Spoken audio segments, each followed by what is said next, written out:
So, as a recap, Judith reached the Isle of Man last session and met with the Anarch lieutenants, Jack Timbers and Robert DeFore. And they explained to Judith that Anopnemtet's information was too valuable to the cause to give up for vengeance. Eventually persuaded a reluctant Judith to wait a week for Ellen to arrive and explain the details of this arrangement better. Meanwhile, the remaining gauntlet in London, along with a new face, Nicholas Ridley, are plotting the assault on the Isle of Man and the Anarch forces guarding Anopnemtet for his capture or destruction. And per Mordecai, as I mentioned, you have 500 men-at-arms riding to Windsor Castle to rally, where they are expected to march to Bristol and board cogs, set sail for the Isle of Man in about a fortnight. So we open the scene in mid-January 1456, returning to this meeting of minds. We see Robert de Vere, Elined Versinghen, and Nicholas Ridley poring over maps as they finalize plans for their assault on the port town of Douglas. The scene is yours. Had we have a chance to see the forces yet? The men that you have are 500 men-at-arms? No, this is the same, or it could be maybe the next night, perhaps, if you want to spend extra time planning. You haven't seen the men yourself. You're just aware that they're mounted soldiers. Not knights per se, but soldiers nonetheless.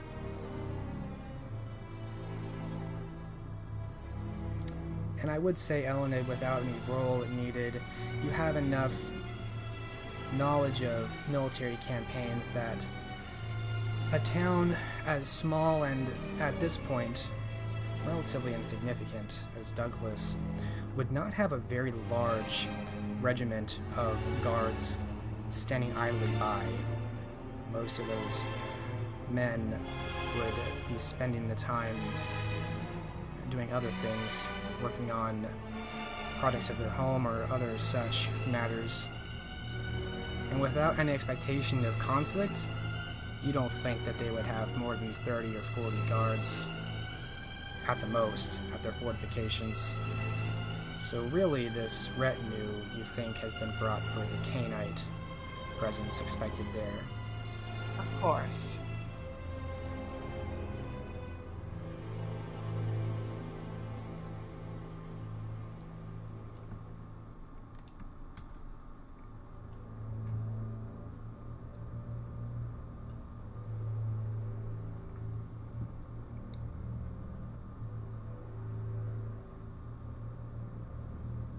So, if we attack by day, we can get a firm hold on it by nightfall. However, when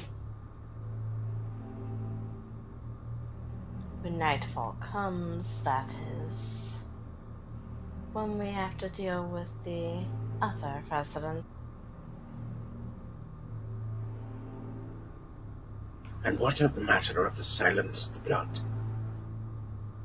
If we send them in during the daytime and they find vampires sleeping there, what then?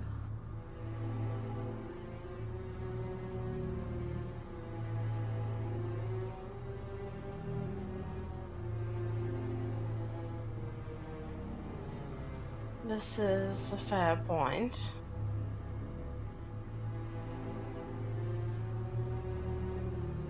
It could expose us all.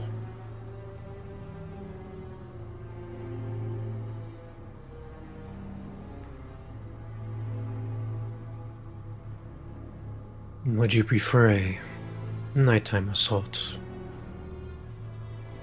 I wouldn't prefer any assault at all.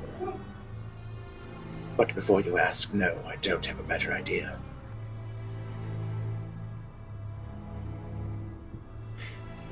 I suppose if it does come to that, We shall have to silence those who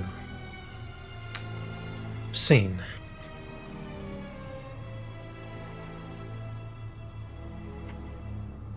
This is all assuming that a great deal of them do not fall themselves and witness obvious signs of the blood as they combat.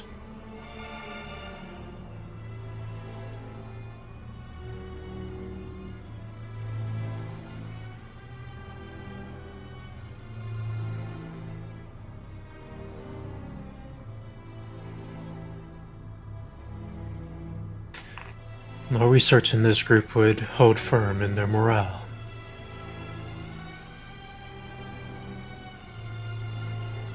We have no reason to believe otherwise.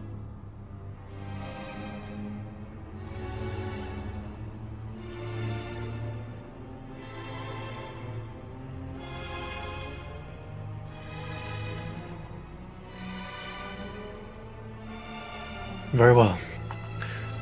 If you feel this is a viable option. The alternative is we could sail up as dusk is approaching, get there directly at nightfall, and launch the assault as a surprise round as everyone's getting up.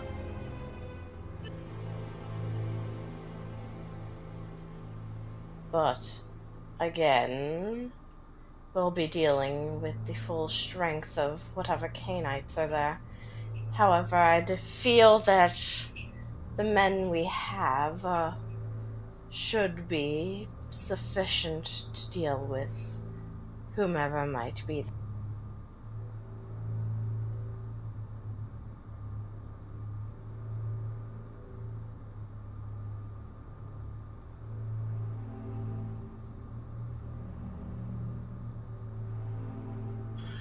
You said that this one you had with you, this Cormac, was a warrior, yes?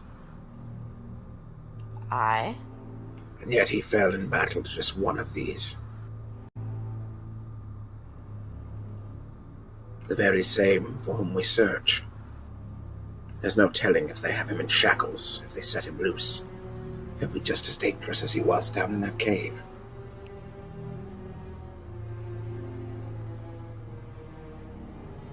You Very think true. even 500 men could stand up against that when an angry warrior could not?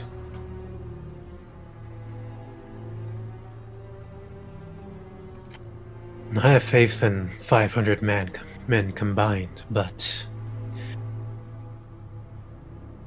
men willing to stand and face a giant serpent, that I do not know.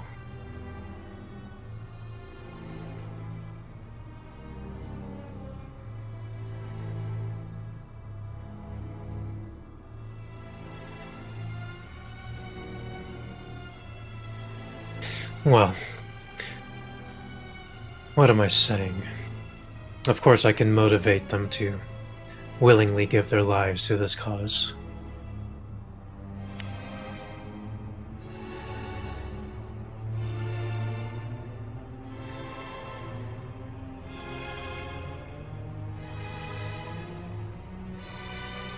I did not take you for a general, Mr. DeVere.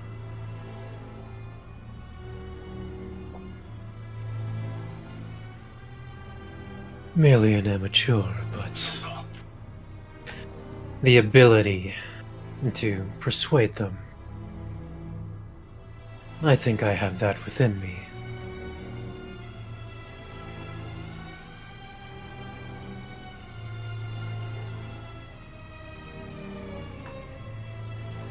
Such a feat would truly be impressive.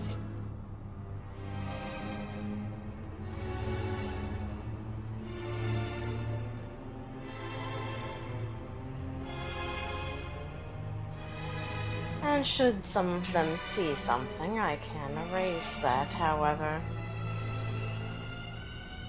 That is largely limited.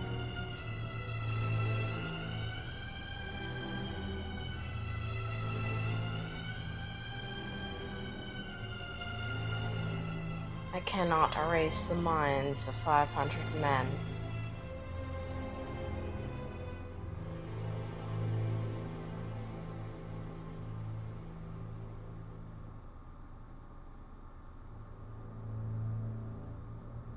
Could we not just simply sink the cogs at sea? Though, I think we best get the prince's opinion on what should be done in this situation. Perhaps he has something else in mind in the event.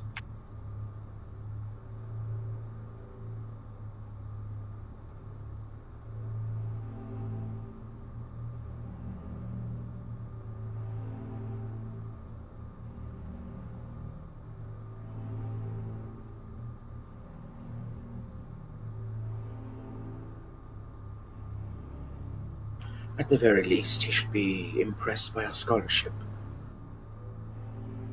We have thought through many angles, and the positives and negatives of each.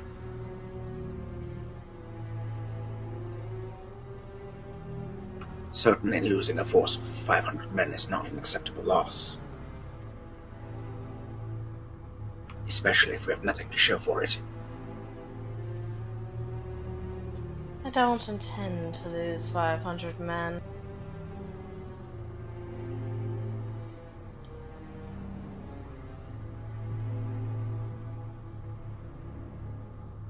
And how many would you consider acceptable? 100? 2?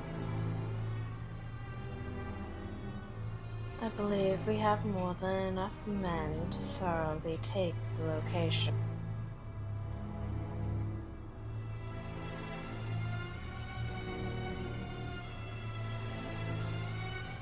The loss of the men's lives is not as much a concern to me as the loss of our element of surprise.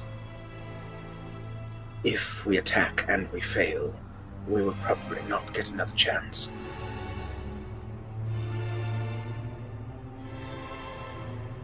And these are the words of a layman who does not know war, but does know the kindred spirit.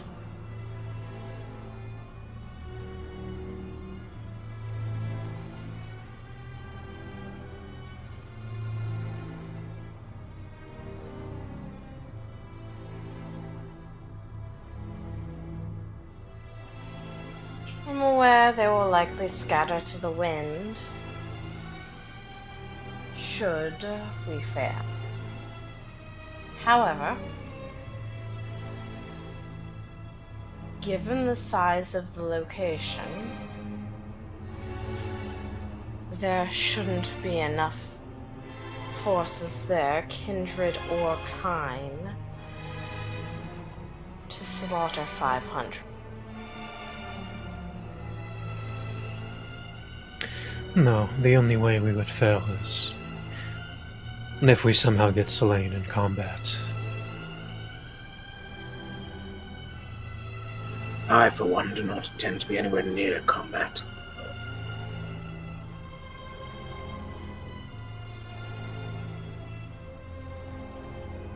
And even if you lead from the back lines, that does not keep you safe from, say, a prior lurking behind us. You underestimate me. That is to my credit.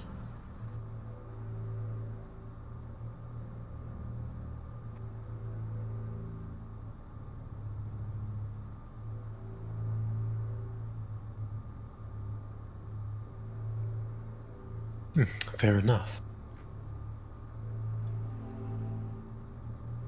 There is nothing that slinks in the dark places of this world that frightens me, Master DeVere.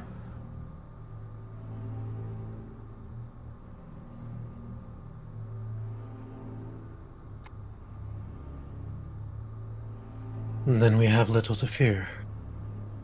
Well, if it does come in the event that they muster a force to charge straight at us, I can at least provide a sufficient distraction.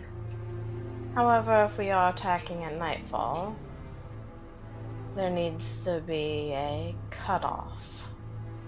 That other entryway, we cannot let people escape to it.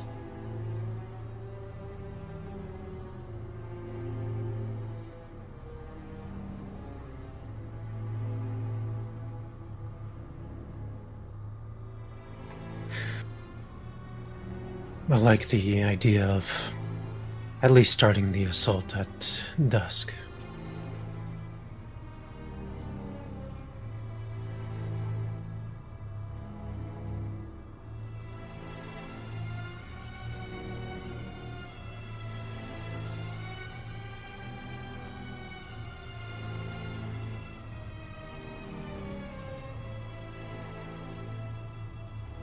We attack at dusk, you say, from both sides, blocking any means of egress. He means, yes.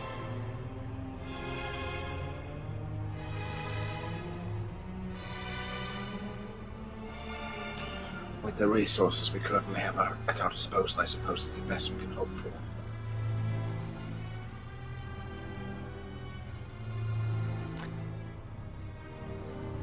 My only concern is I have been sleeping later than usual.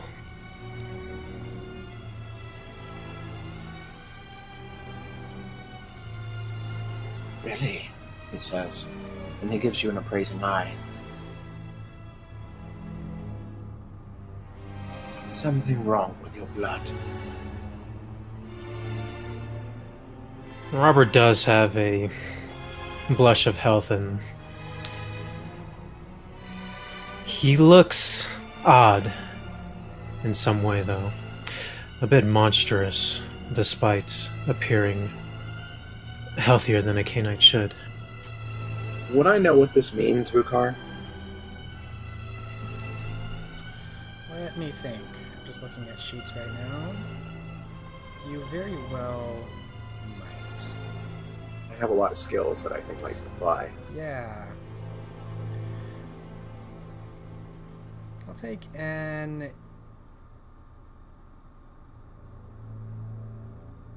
Oh, let's see. I could be sold on a few of these.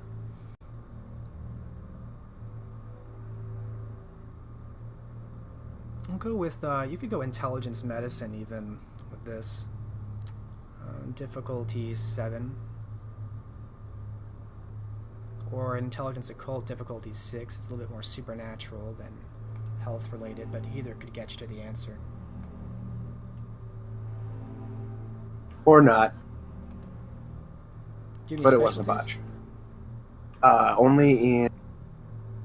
Let's see, I have a specialty in perception intuitive. That might apply, actually. And then medicine is surgery, so probably not.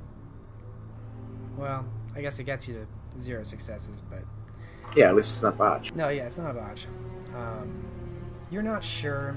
You think, when you consider what you know about the body, just from your experience, he just seems more dead than most Cainites are capable of looking over, but you're really not sure more than that. You do look unwell, I'll give you that. I wasn't aware there were any illnesses that affected the Cainite body this way. Perhaps you- before we leave, you should seek help for that.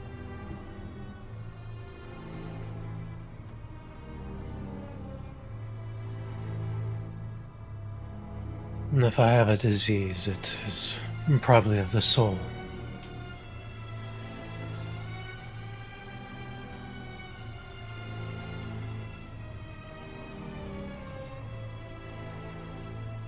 My, that is a serious affliction, then.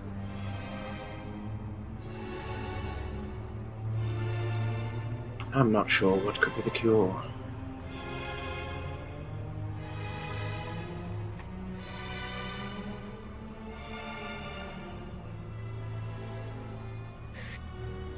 And I have suspicions, but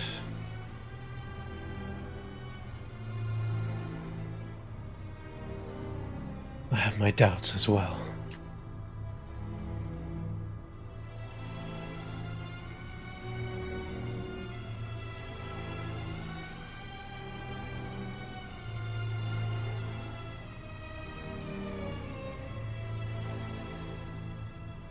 Are you going to be a liability, Robert?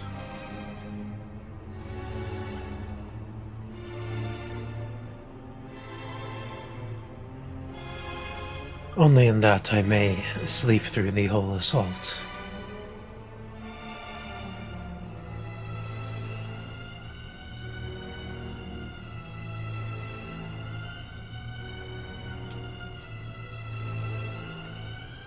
Other than that, no.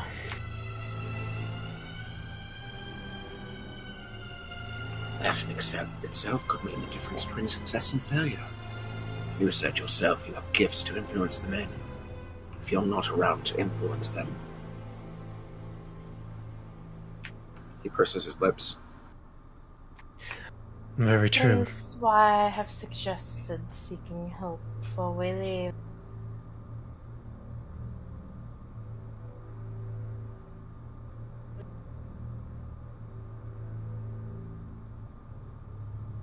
And what sort of help do you think would do for him? A priest?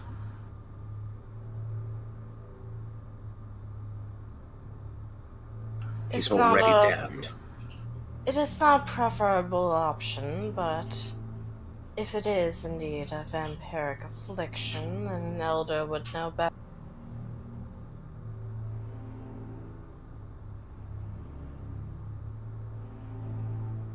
Yes, well, if we do a full nighttime assault, I shall be at the ready. That is a bonus, or benefit, to doing so.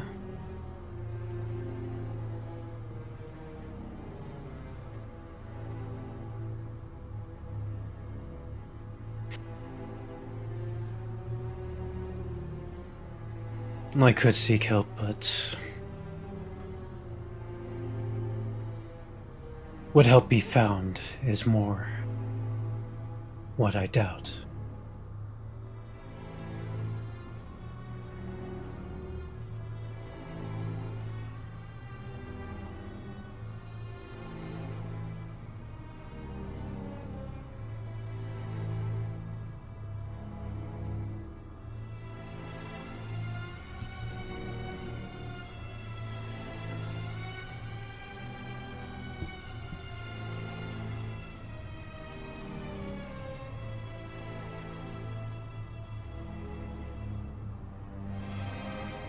And do you desire it?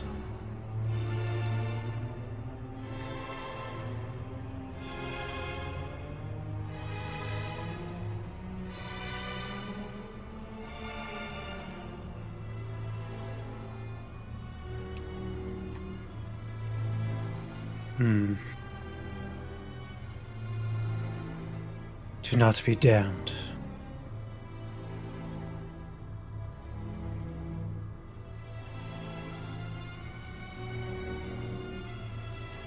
An interesting thought.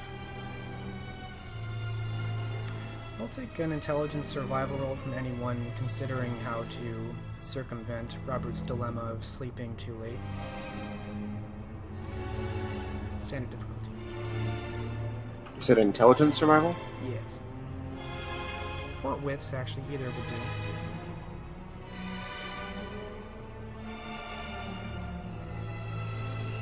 Standard difficulty? Yes.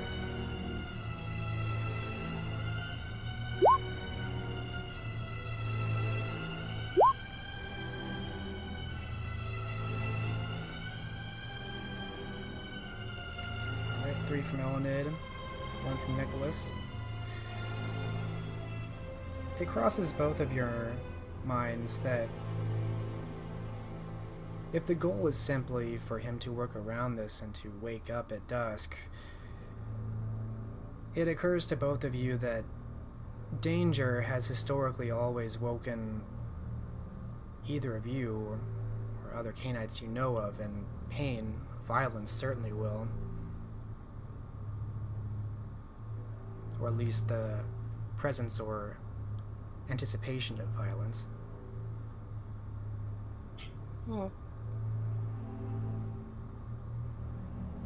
Since we are indeed going into a battle, that might be enough to wake you up in itself. If not, there's a few drastic measures we could take ourselves to wake you up and ensure. Yes, of course. I didn't really think of it sooner. Danger.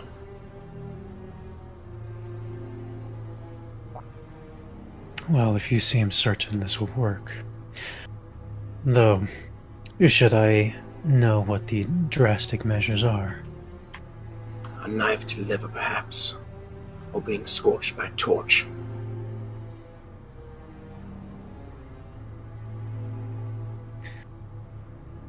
I would prefer the knife to liver, as you put it.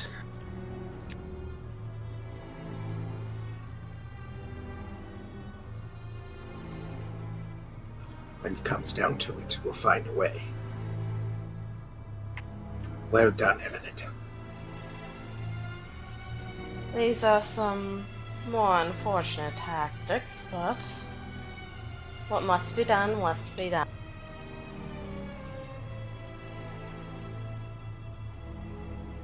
Necessity does breed ingenuity.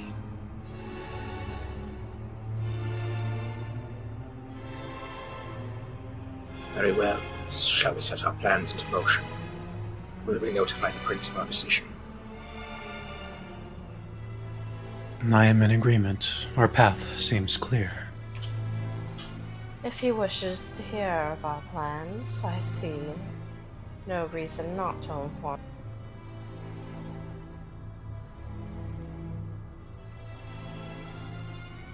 He stands to lose much if we fail. It's better he's well apprised.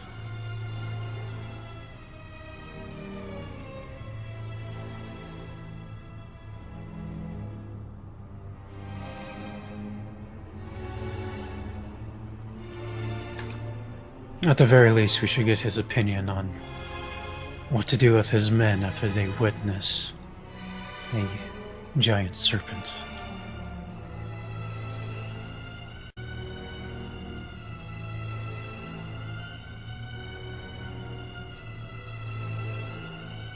Alright, so you have your plan.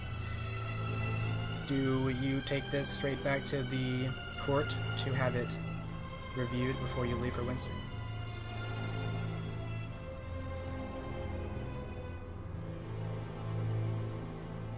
What time of night is it? We'll say it's a little bit after 1. So there's time. We will try to set up a meeting with the prince. Alright. You return to the court, and you are able to get in contact with Mordecai again, the new seneschal who replaced Genevieve Silvers, as he seems to be the one handling the logistics of your resources and men, this assault. And he hears out your plan, explain to you that the prince is not going to be available for several nights, having just left.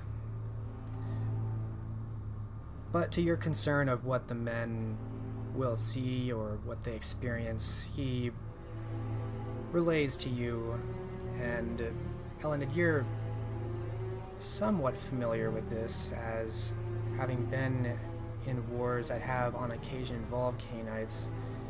Mordecai explained something similar that you've heard. In this day and age, there is some blending of superstition and mythology with reality. There are stories of Scots who can leap over walls with their ferocity, and such as they are feared north of Hadrian's Wall. The raiders that come south. There are stories of men who can take 10 stabs to the chest and keep fighting, valiant knights. So story, history, and myth blends together. The average soldier may or may not see something he thinks is uncanny for a combatant to endure or do. But only a few, Mordecai thinks, will see something truly outlandish, and if you do encounter a Nafnam Tet and something truly horrific and unworldly occurs, you simply need to make sure that the men in that room have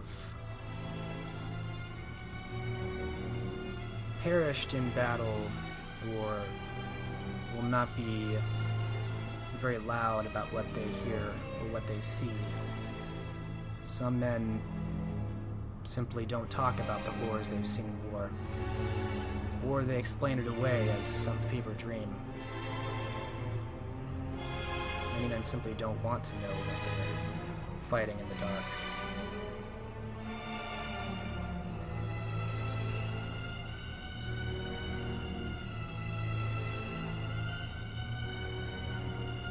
So that is the reassurance you're given. And instruction.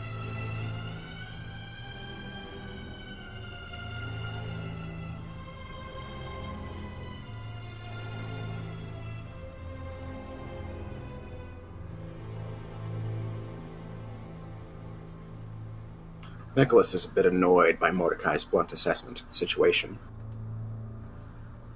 Having studied human thought processes in detail, but he doesn't say anything. He hopes that it won't come to that. They'll be able to take care of the threat before that ever becomes an issue.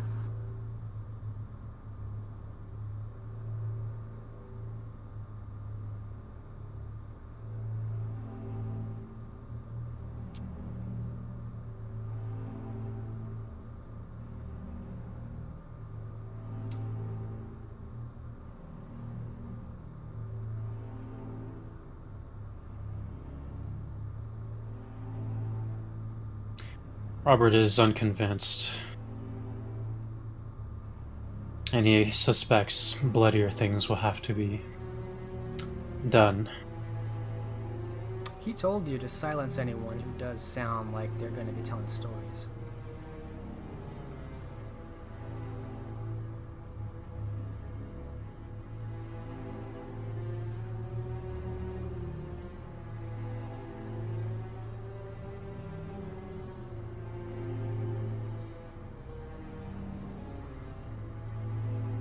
Nicholas is well aware of that. He's just annoyed because he can't pinpoint the mind state of 500 soldiers with a sweeping statement like that. That's what's making him angry.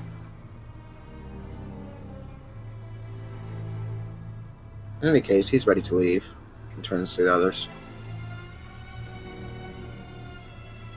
Oh, Ned is as well. This meeting was more to reassure her compatriot. Robert, too, is ready to set off.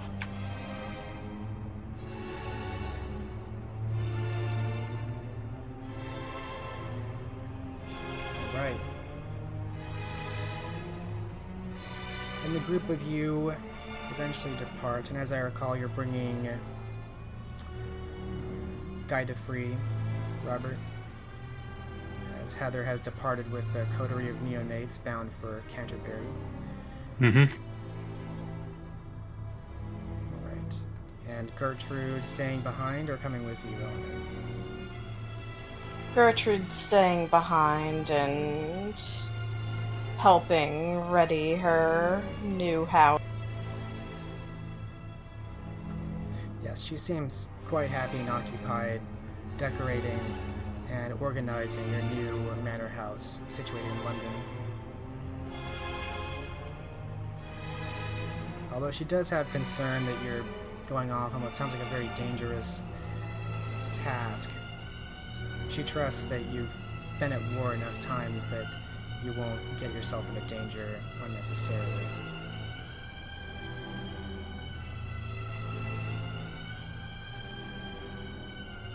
Ned will reassure her that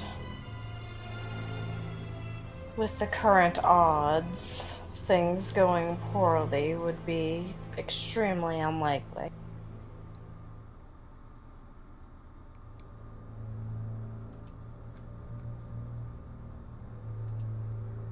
Alright. So the four of you ride out west and eventually make it to Windsor. And within a few nights, the force of 500 men-at-arms has been rallied, and who takes command of this operation?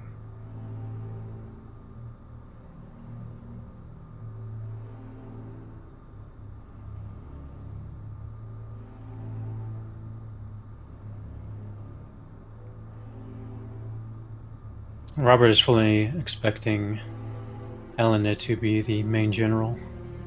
Yes, she shall. Alright. So when you point out that you're in charge, Elena, it takes some convincing, but ultimately you prove your identity and your purpose.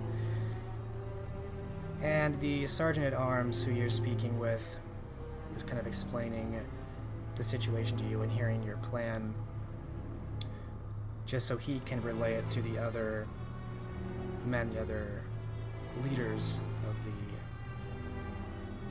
men-at-arms. The plan you explained to him is to ride to Bristol and board a slew of cogs bound for the Isle of Man, and to have half of those forces blockade the main port and the other half blockade the northern beaches. Yes, and they'll fall on the city at the same time. At dusk. Yes. Alright. He seems to understand, and without anything else, it seems like your men are riding out. After a couple of nights, supplies are gathered. It'll take maybe 10 days to reach Bristol, and then 2 to 3 days at the most to get up to Douglas. Alright. So, roughly a fortnight will have completed.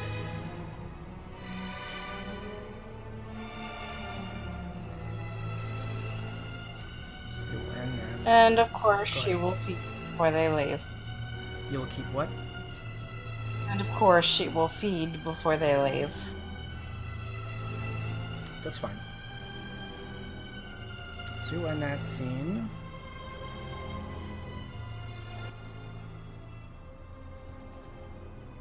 And we will transition north. We will catch up with Judith, who has not had a fortnight to pass, but only a week.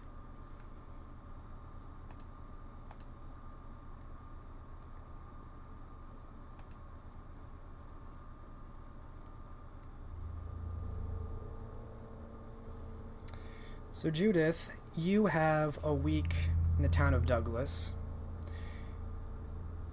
It sounds as though Jack Timbers and Robert Dufour anticipate Ellen returning to check in sometime in the next week, or in this week you're waiting. Is there anything in particular you're doing during this time? You know, allegedly Anophnum Ted is here somewhere. So Judith would be familiarizing herself with the fortifications, the numbers of mortals who look like they're intended to be defenders, just generally getting a good understanding of what kind of defenses there are here. She knows something's coming. She's not stupid.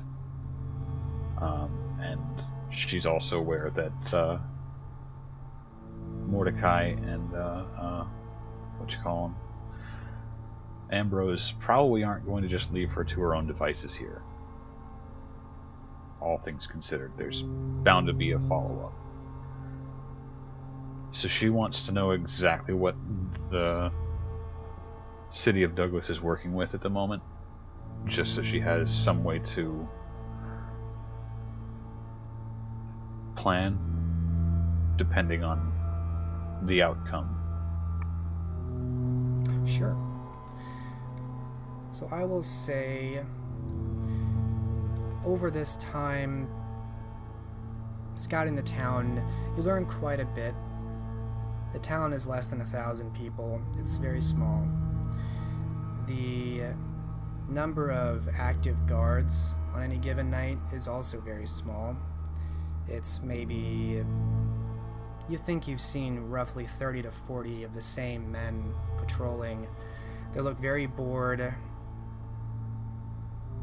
Some of them look strong, but you think ill-trained based on the way they carry their weapons.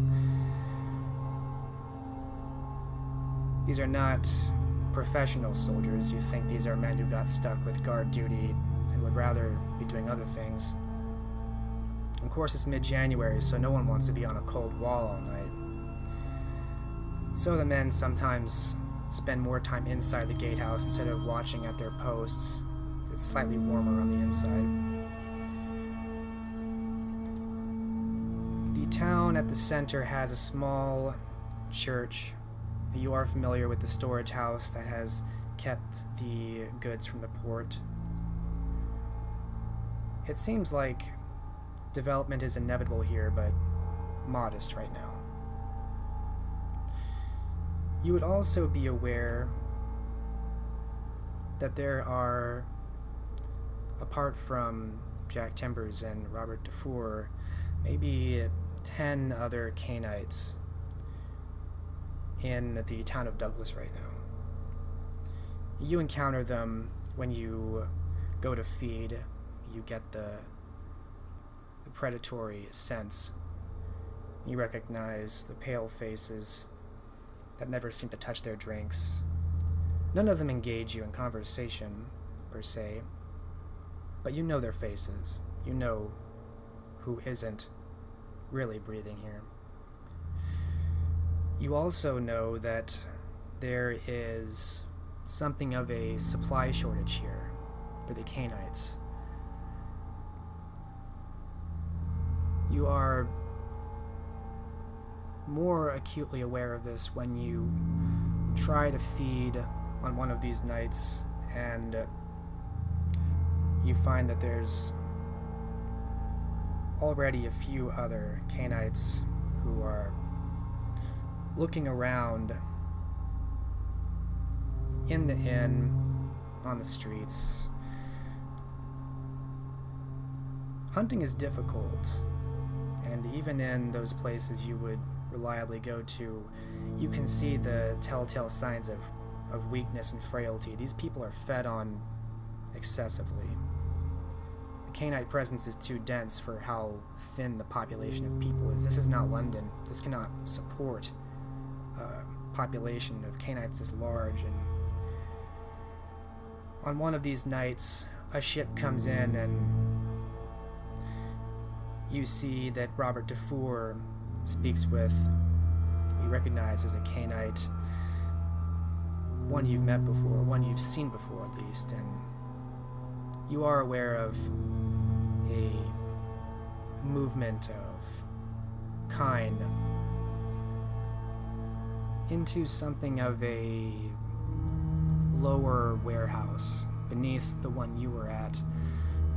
It seems that they keep a large herd down there in not very good conditions as a necessary safe house, a supply of blood that seems to constantly need to be replenished by influx of ships, bringing in more people. They seem to ship out the dead on the departure.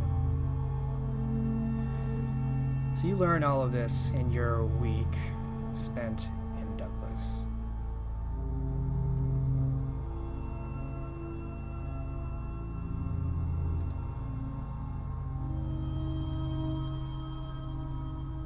Oh, as for the defenses, there's a wall that encircles the town. It is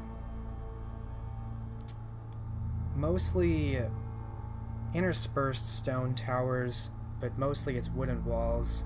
The main fortification is in the south, overlooking the harbor, the docks. There's a gatehouse with a portcullis. It looks like a two-level gatehouse that has a good view of the beach and the docks. It's fairly defensible, but as I mentioned, the guards on duty are mixed in reliability or training.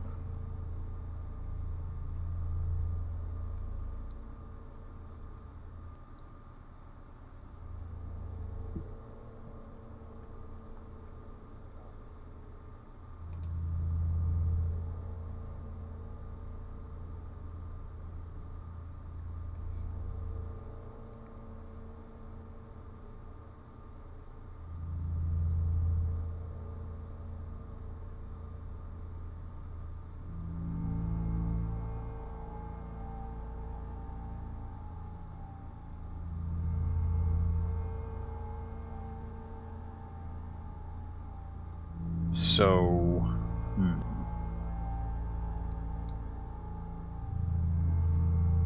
I'm going to presume that the Von Danzig is still not at port. Correct.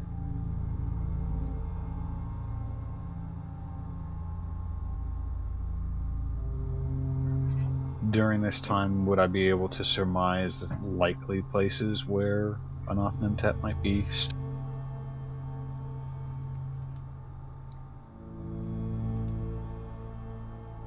Yeah. Perception investigation, standard difficulty.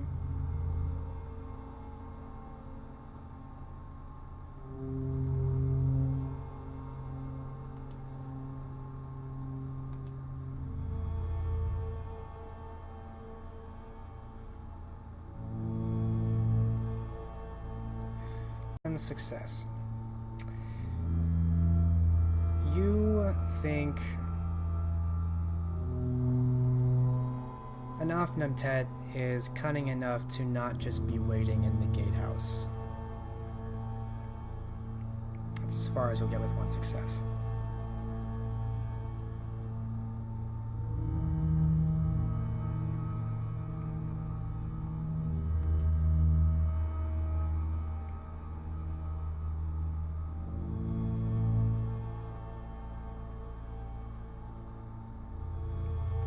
Yeah, I think that's probably all Judith is going to get up to for that week. Okay. Then the week concludes, and fortunately, it is around this time that you are alerted that Ellen Alice has been seen on the docks and is expected to be back in the gatehouse to discuss with her lieutenants soon. And you're invited to speak with her by Robert Dufour.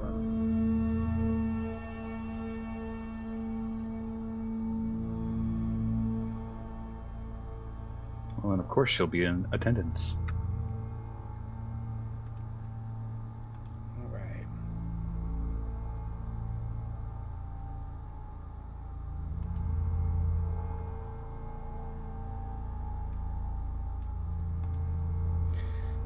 So you're led by Robert Dufour to the same room in the gatehouse that you met the two of them previously. And you hear some voices coming up the circular stone staircase that leads up to the second level. You recognize the light voice of Ellen and the heavier one of Jack Timbers. And sure enough, you do see Ellen emerge at the top of the steps and enter into the room.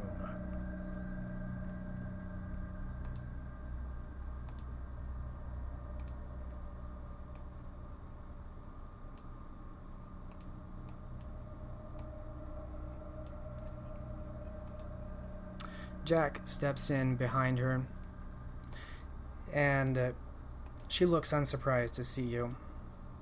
Her face is placid and calm. Judith. Good evening.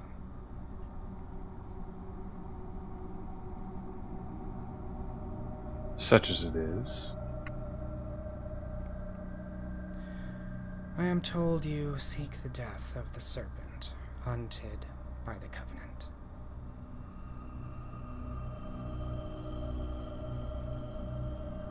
I assure you, their aims and mine overlapping is coincidence.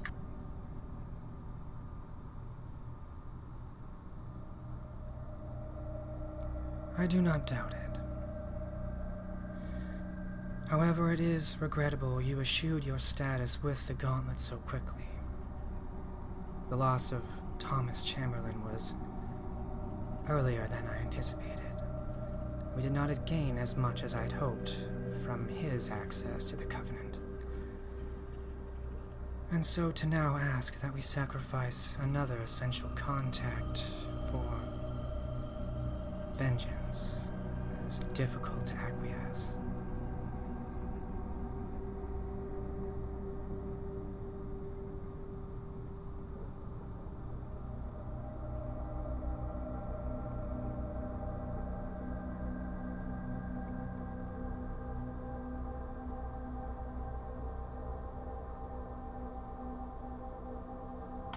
I have a little conflict going on in the other room. I actually need to step away. I'm really sorry. Go for it.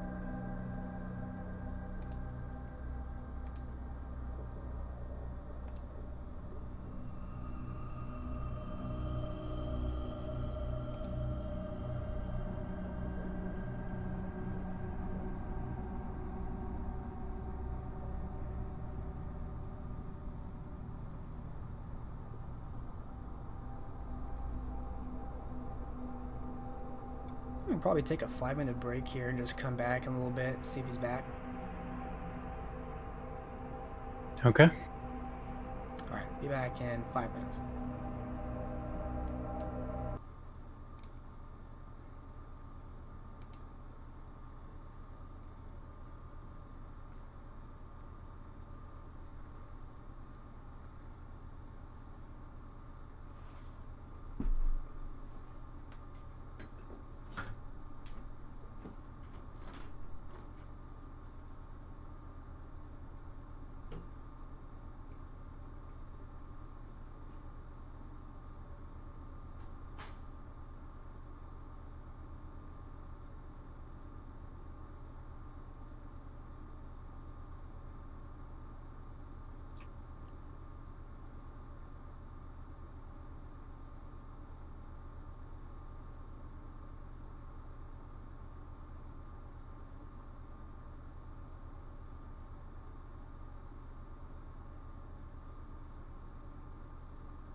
Sorry about that. I'm back.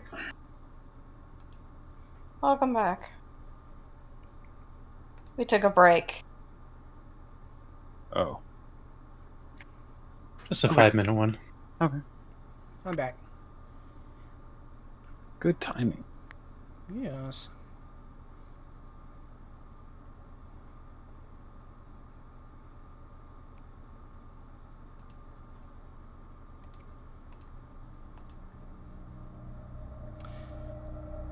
So Ellen looks back to you. It is regrettable you eschewed your status with the gauntlet so quickly. The loss of Thomas Chamberlain was earlier than we expected. We were hoping to gain more than we did from his access to the Covenant, and now we are asked to lose more for... She gestures outward towards nothing. Vendetta. This is difficult for me to acquiesce to. If I had anticipated Cormac's premature demise, I might have made a different decision. Unfortunately, factors aligned that were beyond my ken.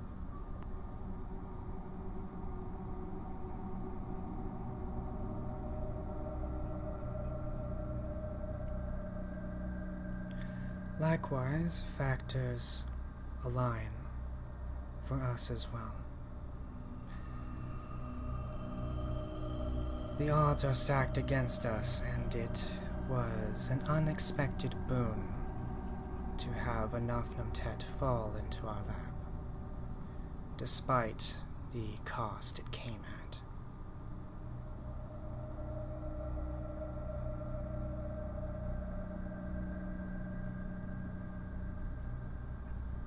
And how long do you suppose before he betrays you as well?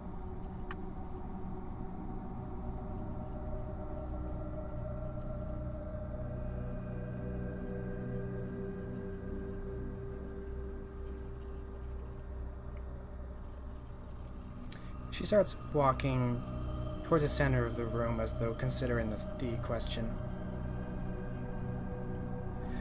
Not long, I imagine, if he is caught by any Covenant forces. And so, his value is only to the extent he may aid us in this moment, for what can be traded now, with no expectation or promise of allegiance afterward. In exchange, you're familiar with these, as a trader. Business.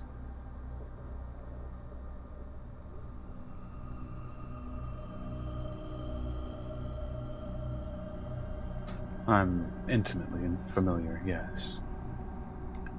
Still.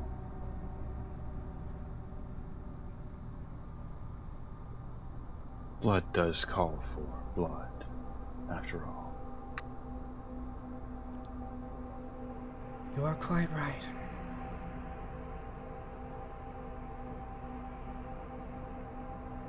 There has been a call for blood. The blood of the eldest, of those who have shackled so many for so long. It is their blood, which is the most potent and desirable.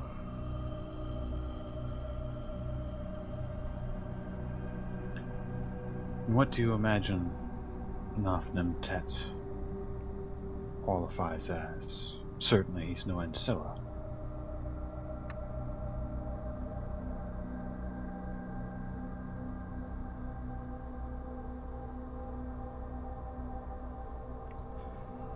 I do not presume to know what he does in whatever he calls home. I cannot see all truths. All I am left with is the judgment I have as the de facto leader of this group. I must make judgments with what is available and what I can judge based on. And Anafnantet has provided me with the name of the Covenant Prince, which facilitated his entry to their vaunted halls, and has promised more details when his transit back to the Mediterranean has been secured.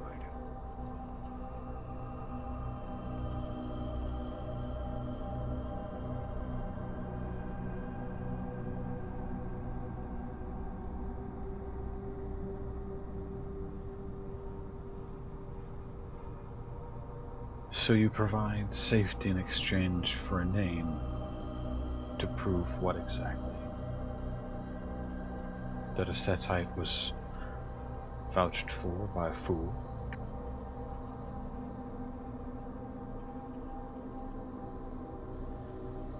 Because of him, the Anarch Rebellion knows the source of the Covenant's corruption. It is within our power to decide how best to leverage it.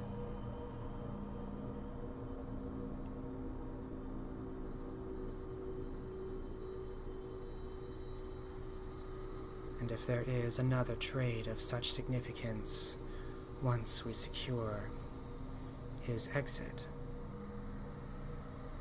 I would be willing to make that trade.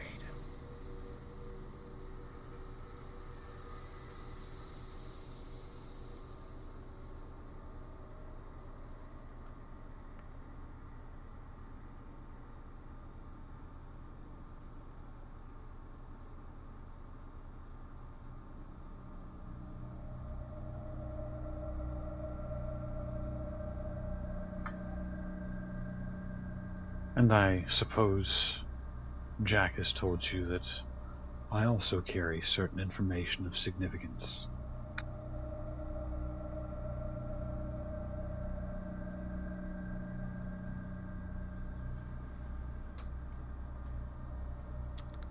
I must now be persuaded that you either have greater value and information than Anafnantet, despite the loss of Thomas Chamberlain,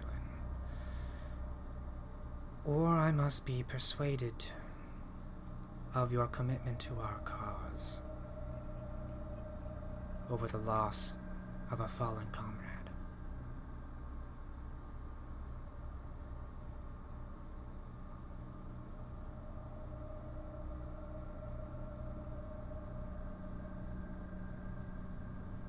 Truth be told, I came here fully expecting not to walk out, or to do so with Anafnantet's fangs in my hand.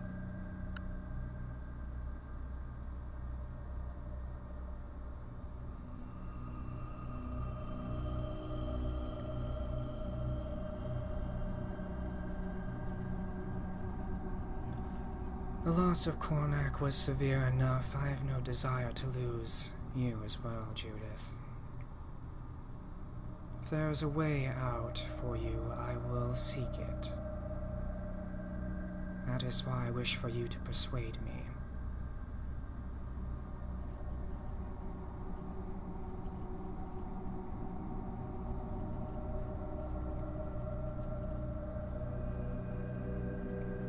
It's actually fortunate that Thomas Chamberlain deceased when he did. It delayed certain questions that were being asked in dark places.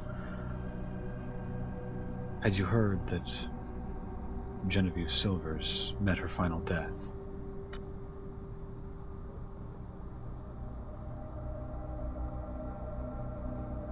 She exchanges glances with Robert Dufour. I had not. I did not think that she would ever leave that position.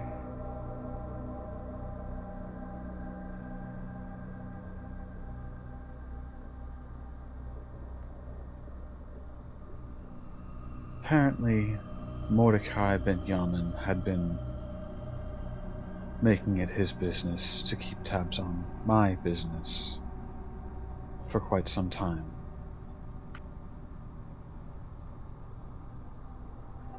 Thomas Chamberlain dying slowed him a bit.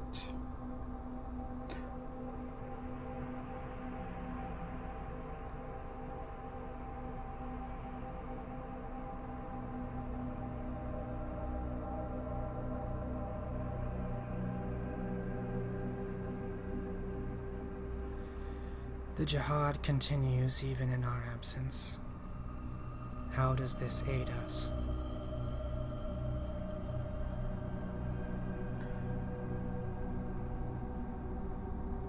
If he's been asked the right questions in the right corners, I'm sure he's aware that I'm more than just sympathetic.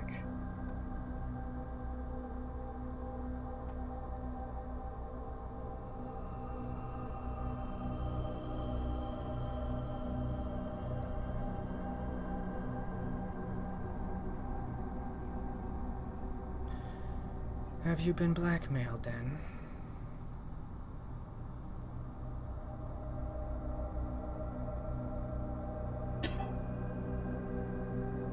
In a manner of speaking.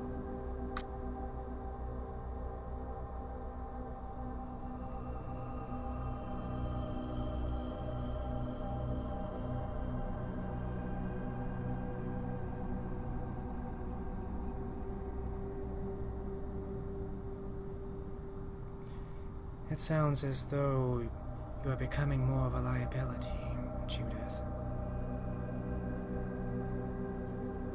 What demands have been made?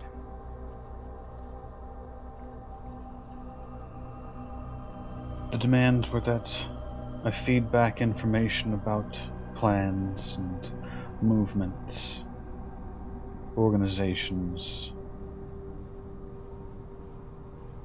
locations of likely strikes. Managed to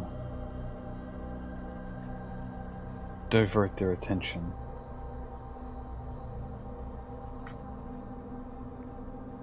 Her eyes narrow briefly. Do they know of Carlisle? They do not. I direct them further east.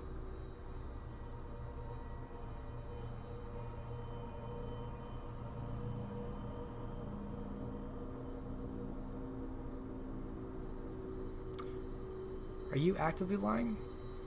No, I legit thought that's what I did. I recall you eventually getting Mordecai to Carlisle through a protracted not answering.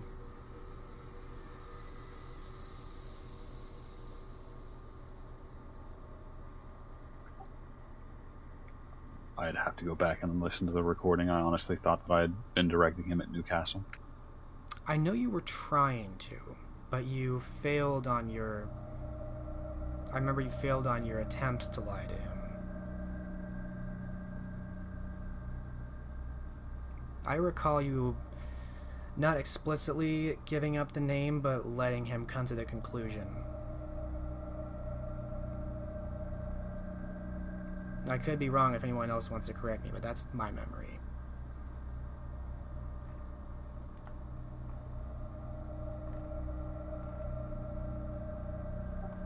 Like I said, I'd have to go back and re-listen to the recording to be sure.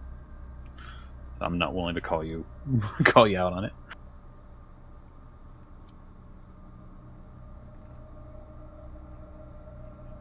I'm like 80% sure. Maybe 90% sure. I mean, I'll roll for it. That's what you need me to do. I don't want to force you. If you want to say that he probably does know, then you can retcon that. Fair.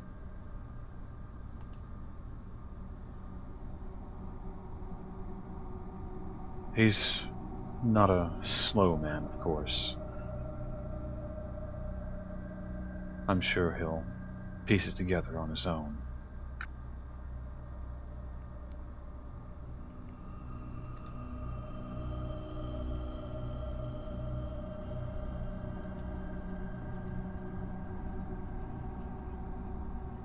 Her face, while remaining soft, is growing obviously more uncomfortable over time.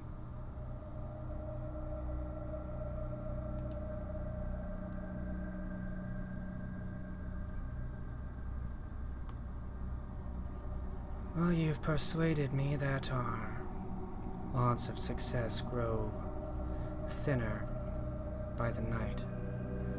But you have not persuaded me that Anafnemtet should die before he provides more information.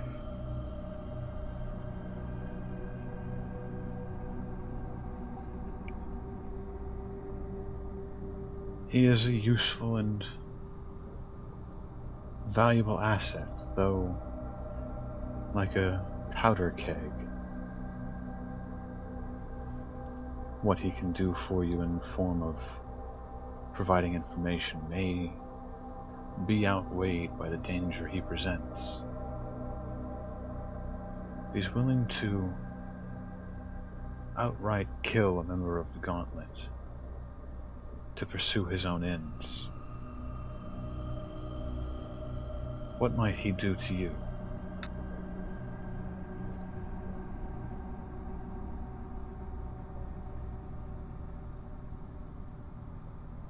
I imagine he would destroy me if I got between him and his nemesis.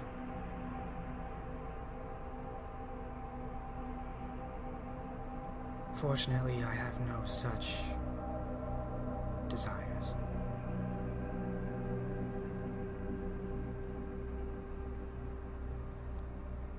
Do not mistake me, Judith. I do not trust the man, the serpent.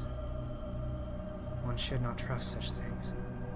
But that does not mean there is not value in such creatures, if handled appropriately.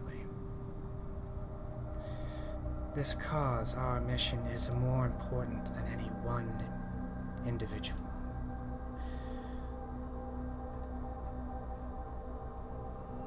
To overturn the established order of things, it requires sacrifice,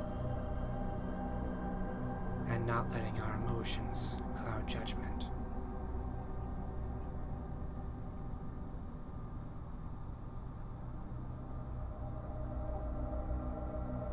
And so, we decide who is and is not worth casting aside.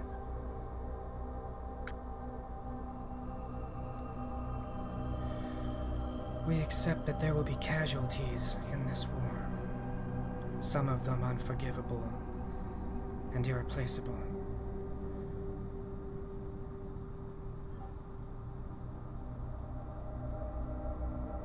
Sounds rather a lot like something Ambrose said. And Jean-Marc. And Barbaros.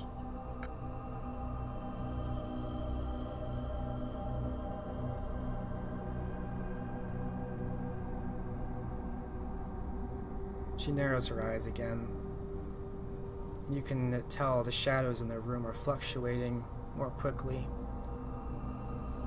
Do not compare me to the eldest which we hunt.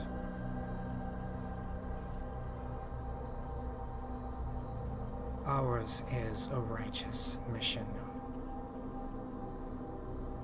Those they would sacrifice are for their own gain. Those we sacrifice are for the betterment of all. And if one night that demands my own sacrifice, then so be it. But do not ever think that I am the same as Ambrose.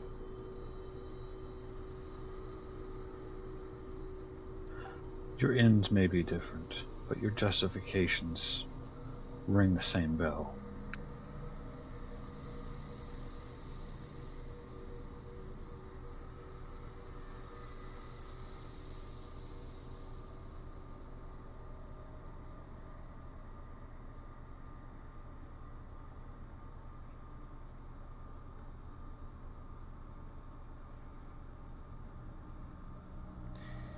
If I cannot convince you that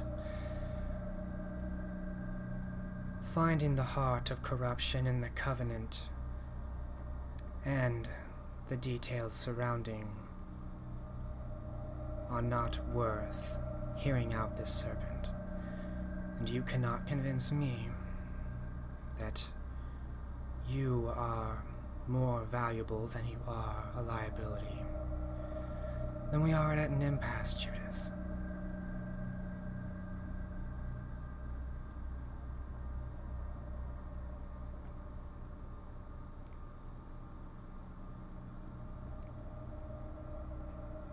And we will not give up enough Nemtet for you. If this is all you have.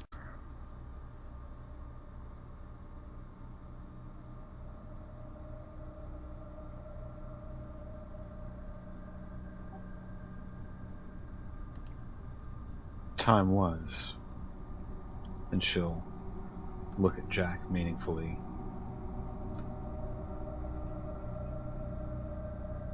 A kinslayer was a kinslayer.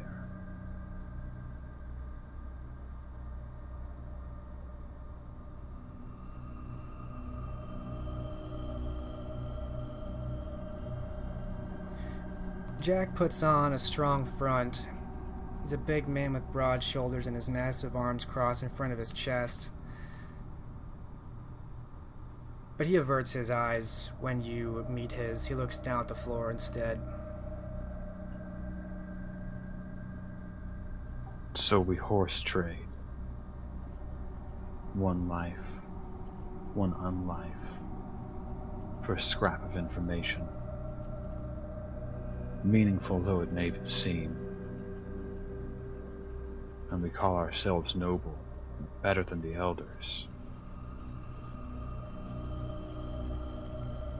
What is one unlife worth?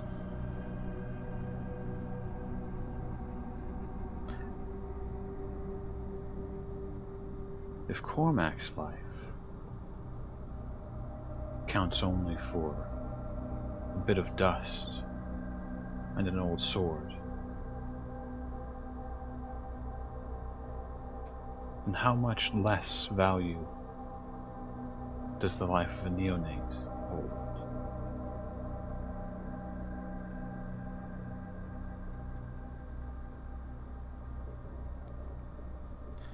No more or less than Cormac's. We do not judge the value of a life by how many centuries it has been stagnating in some tower. As I said, if I must sacrifice myself one night, then I would do it for this cause. I expect there will be more casualties, neonate and otherwise, before this war is done. There will be more Cormacs to other Judiths, and this war will continue.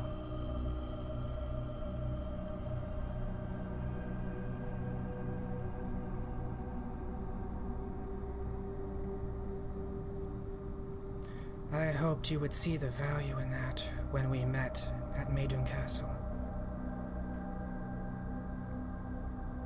The value of our cause.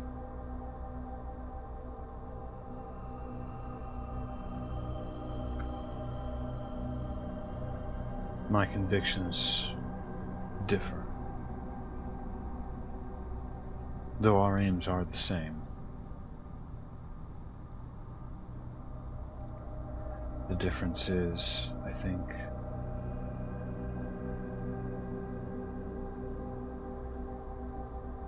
any sacrifice is unacceptable.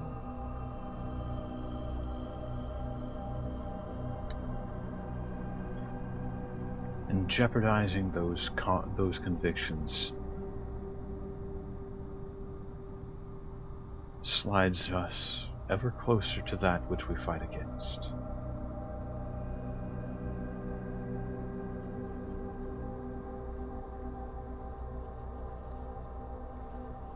Even with all our gifts, there has not yet been a Cainite war that has been bloodless.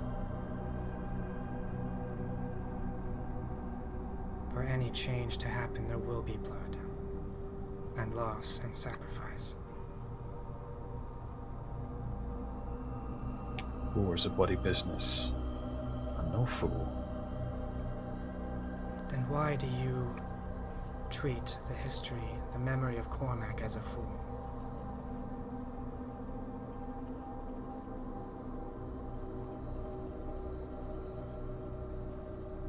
Because he was felled for the jihad, and nothing more.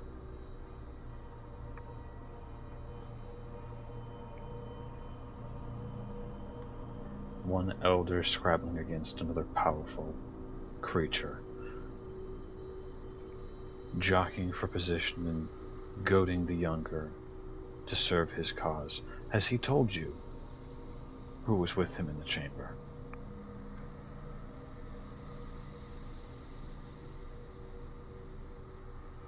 We are aware of the presence of the Giovanni. Are you aware that he promised the Giovanni the blood of a Cappadocian?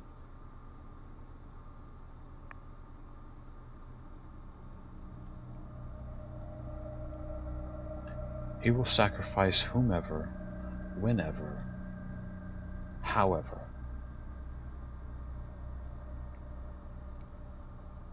You and I are but motes of dust, meaningless.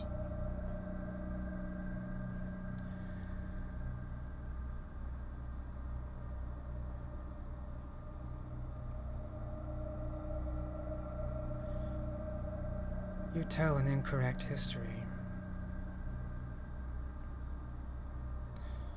Unsurprising given that you were not there.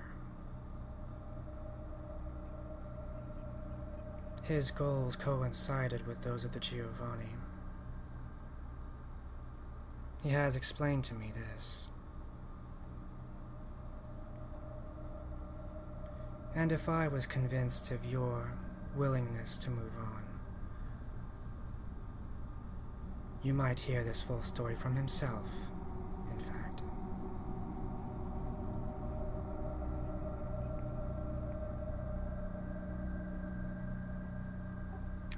Out of respect, I'll stay my blade until he is given over to a trial by combat.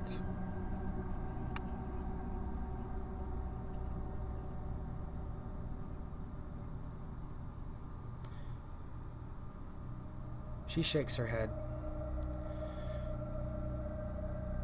We will not risk his information for this vendetta you are fixated upon. You said it yourself. This was part of the jihad.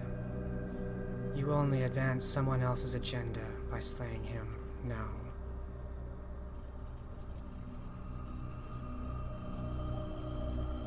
He is a threat to all of England. And if you recall, at Maidenhead, Maiden Castle, I told you then, and I'll tell you again, I serve England first and last. He is departing England on the Von Danzig upon its arrival here. It should be here within perhaps 10 nights, perhaps 12. He will be no threat to England once he is bound for the Mediterranean again.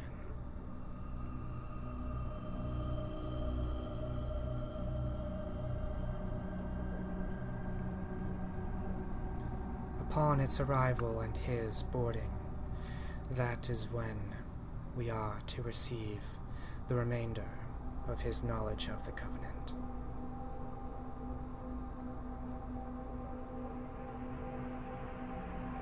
He speaks of some individual at the heart, beyond this one who got him to the chamber. One who has been orchestrating events for quite some time. I wish to know of this individual. And I would prefer it that you were at my side to hear these words.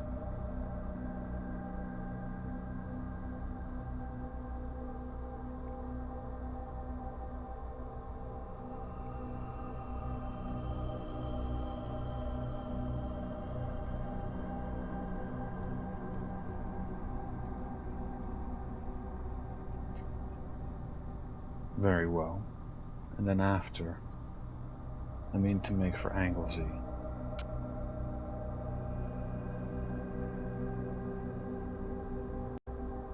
What is an Anglesey?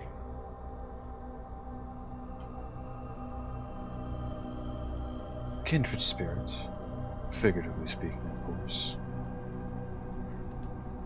Someone who still fans the flames of the Welsh Rebellion.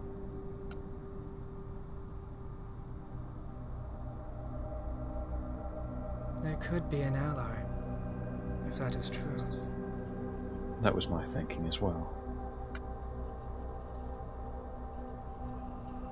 Then you are persuaded. You will stay your hand, hear his words, and let him leave for the Mediterranean. I will hear his words. If those words sway me, that his value outweighs his threat.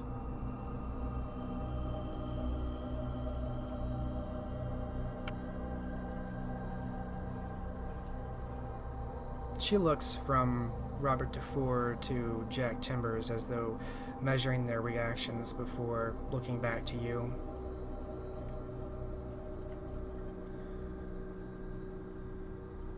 It sours in my tongue to say it. It's true.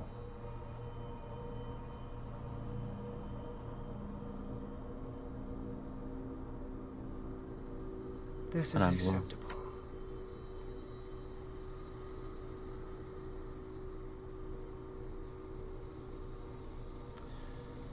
Most compromise does sour the tongue. As does it sour mine at the thought that you would try something at the end of his words. But I trust you will use judgment.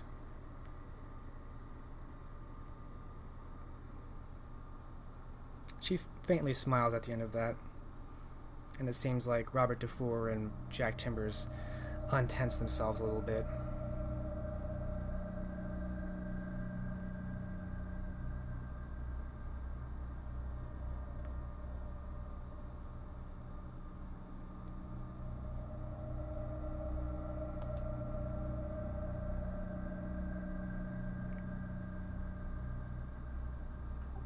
Out of curiosity, where has the Von Danzig sailed to?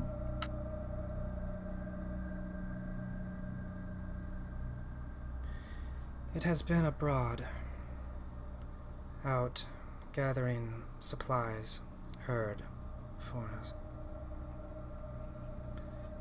You may have noticed that we are in something of a shortage of supplies. We will not be able to maintain this position for many more months. Fortunately, after Carlisle, we will be invigorated. We will not require this for much longer. Given what I've seen of the townsfolk, you may consider relocating to north of the wall sooner rather than later.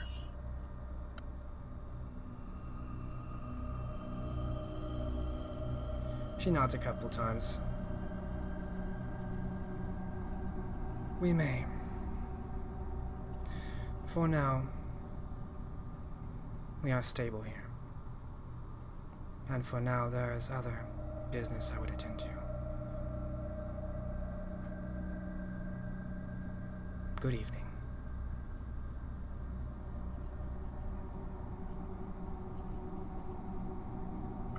She'll dip her head a bit.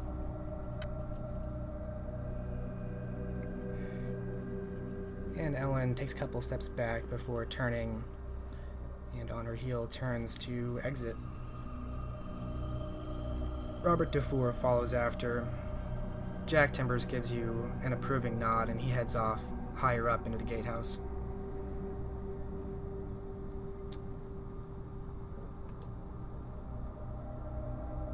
And the scene will fade on that, as a tenuous compromise is agreed for now. And we'll take a little bit of an early 15-minute break, since the next thing we're going to get into is going to be super intense. Good call, and may take up the rest of the session. Possibly. So we'll be back in 15. Very well. Okay.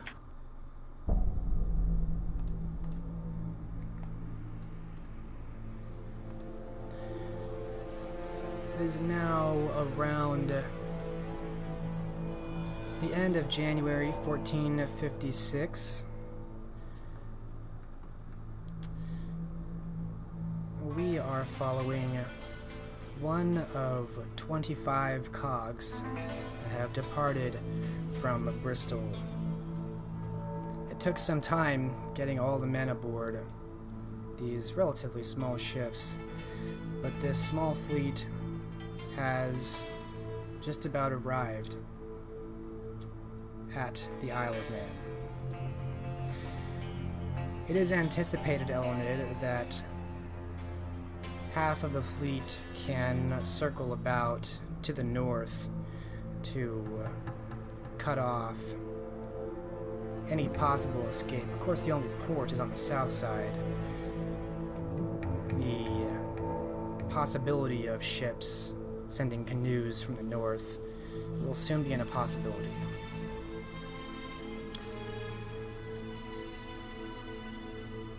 And so we are on this night, the night before the assault, and we see Elenid on the top deck of this cog.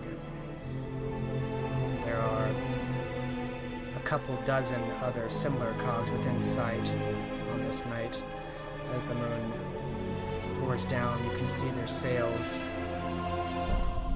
and the soft sound of waves hitting their boards. Do we have a telescope or anything? Good question.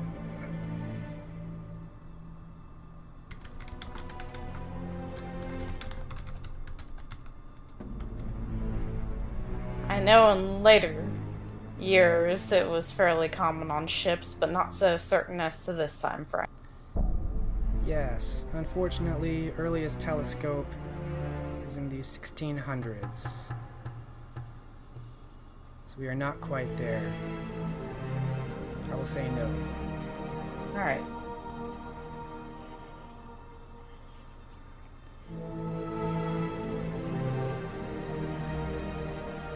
Robert and Nicholas, it's not a very large ship. You can say the two of you are making your way to the bow of the ship where Elenid is perched, looking out.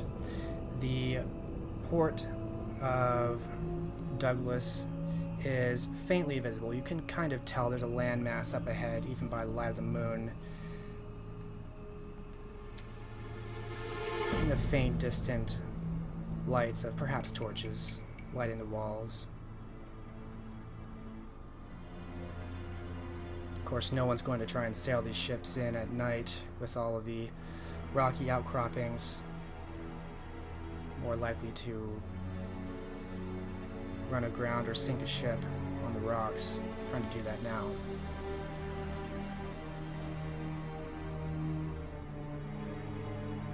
But the three of you appear on the bow of this cog for a brief discussion, if you wish to have any, before the following dusk and the assault.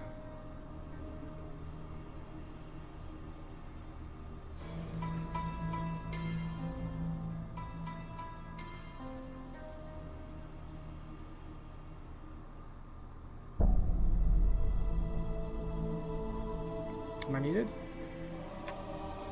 Nope. No.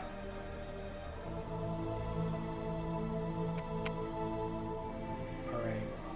You're all content to wait out the night and wait until dusk tomorrow?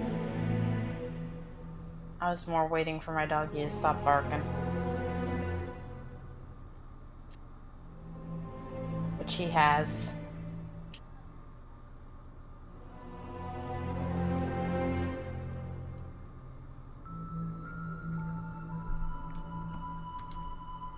Can either of you make anything out on the... what little we can see over there?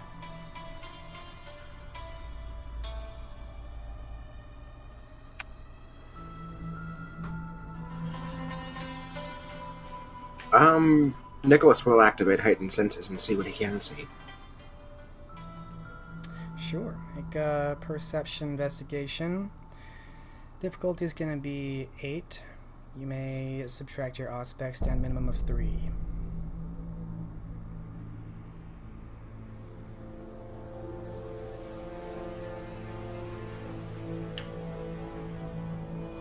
Robert will do the same. Alright. 6 successes from Nicholas.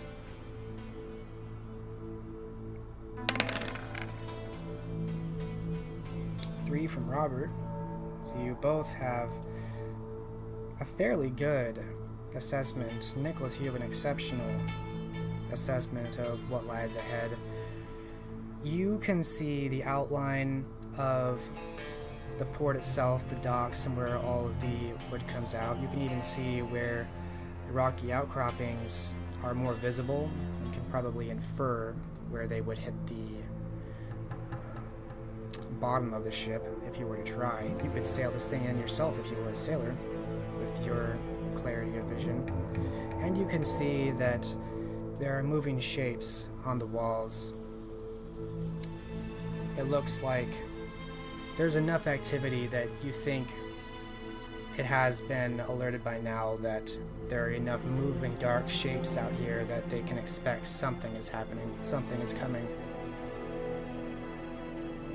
They know we're here, Nicholas says, looking out towards the walls. I anticipated as much.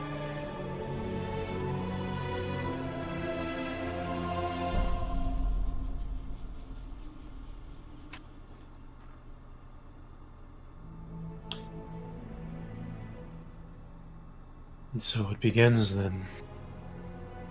Soon.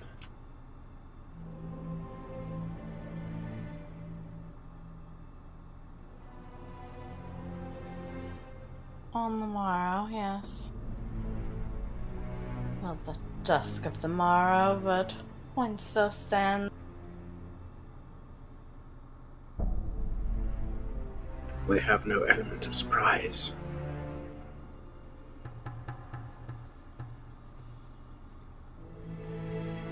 As suspected. We shall have to overwhelm. They were waiting for us. This is folly.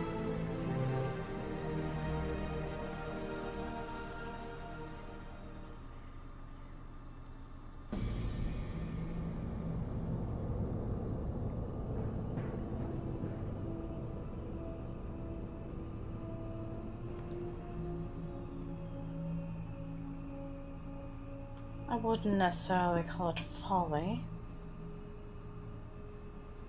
It's more one of the hazards of the business.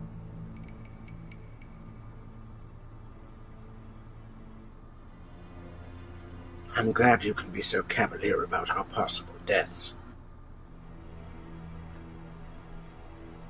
I am not certain about you, but I am quite...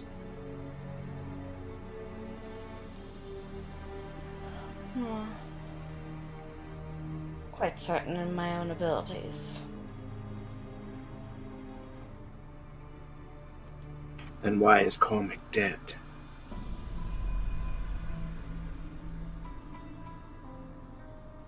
That was a different circumstance entirely. Against fewer Cainite foes, if I recall what you told me correctly. And I never forget anything. With no forces at our control.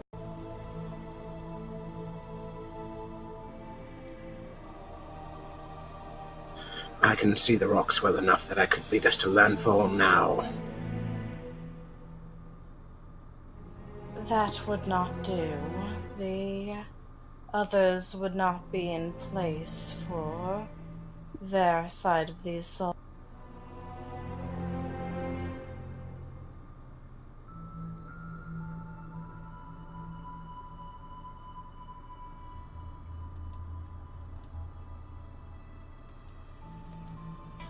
Damn it all, we're motionless targets here.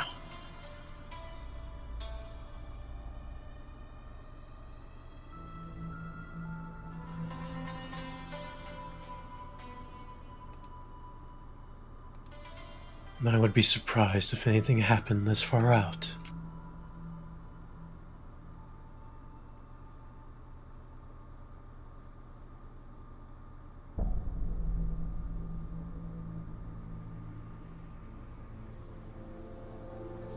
Nicholas begins to pace, his hands clenched behind his back.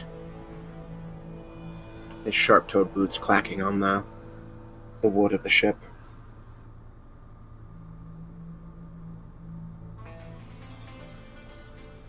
He keeps looking out at the walls, his face implacable but his eyes registering some alarm.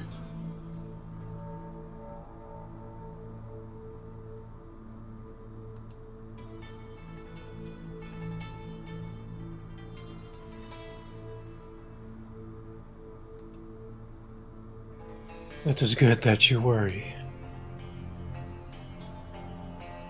It sharpens the instinct to survive.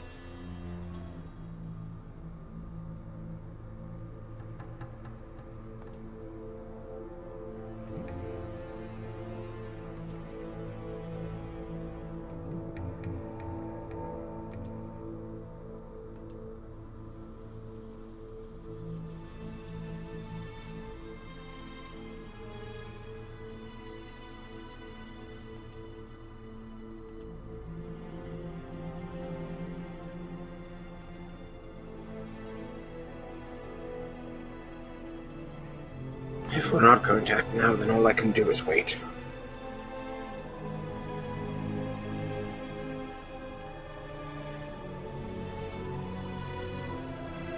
That is the unfortunate truth of things. If we act now, we leave the other side open for them to escape.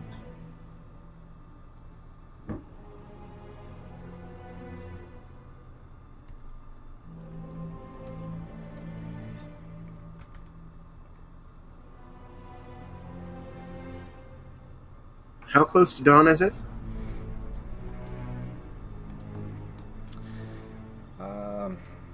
Maybe a few hours. At least we got here late enough that they can't escape tonight. That will be to our advantage. And it is late enough in the night that starting a battle now would not be beneficial for us.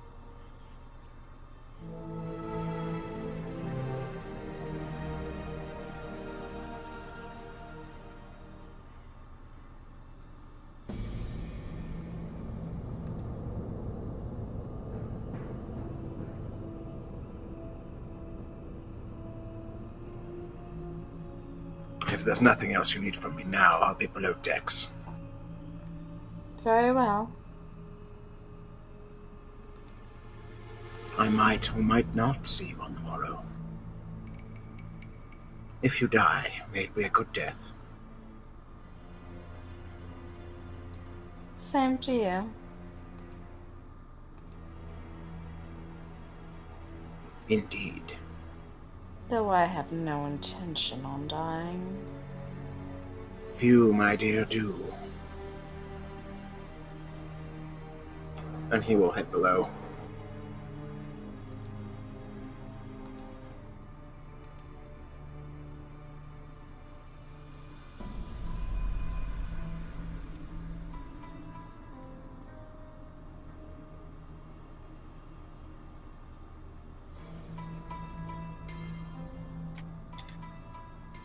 Robert will take one last look at their intended target before himself returning below deck. Alright. Elned will review the status of the men they have and make sure... Well, the men on the ship they're on, and make sure they are all in capable condition. The men-at-arms you have seem fit and ready. They seem confident, perhaps. Being amassed together gives them confidence.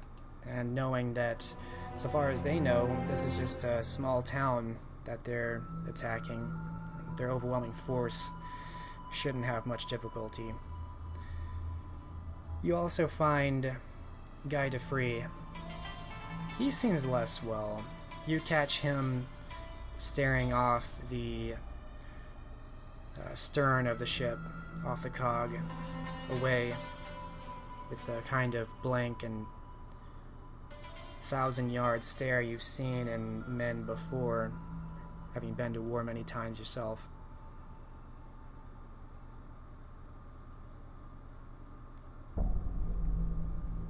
He doesn't even notice you're there for several moments.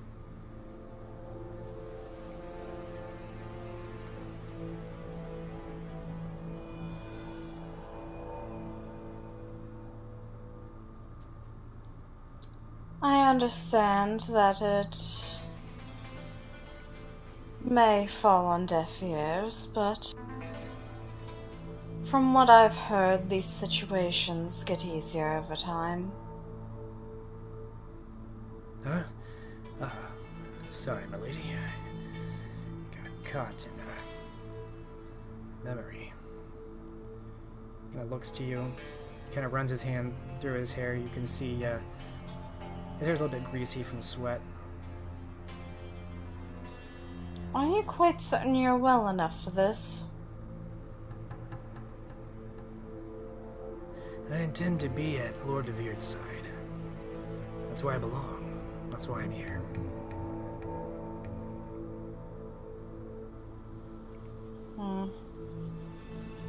Very well.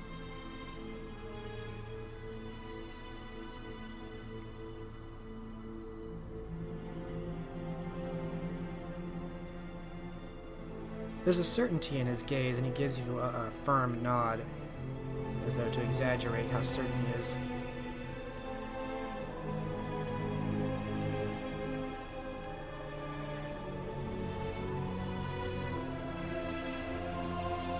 Can I roll an empathy to detect bullshit on that? Sure, perception, empathy. Will detail-oriented apply? No.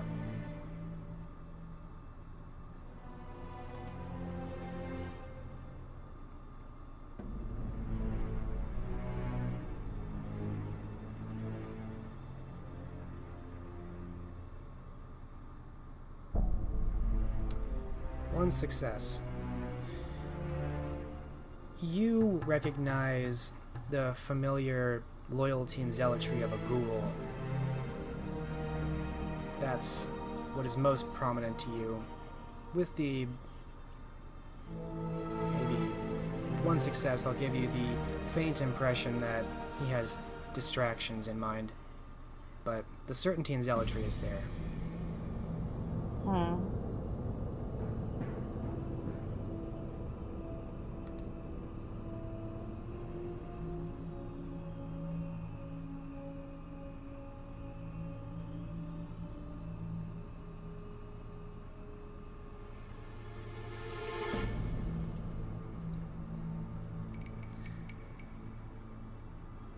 Pardon me, my lady, I'm gonna try to get some sleep before tomorrow night. Of course. He offers a brief smile before turning. And he leaves you at the stern of the ship. Is there anything else any of the three of you want to do on this night? Outside of inform Robert that his ghoul is clearly hindered by something at the moment. Could be the upcoming battle, or it could be his previous ailment.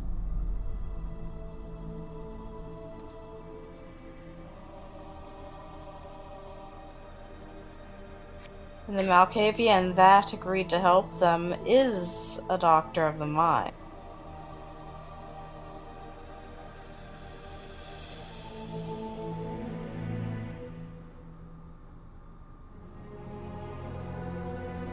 I would be taking care of this issue had this not come up first, unfortunately.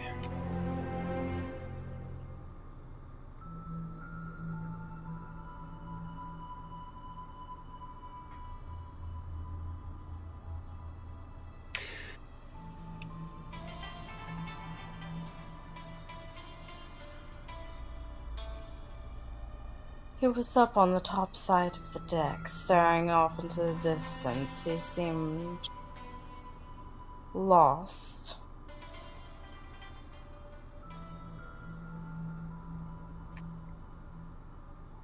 Less in a sense of not knowing where he was, but more his mental faculties didn't really seem entirely there.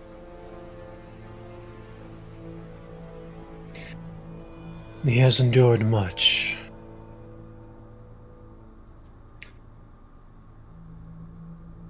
And yet, I am sure when it comes down to it, he will survive.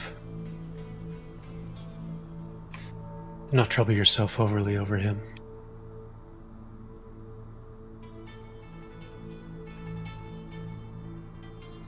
Very well. I only hope he does not hallucinate friend as foe on the battlefield.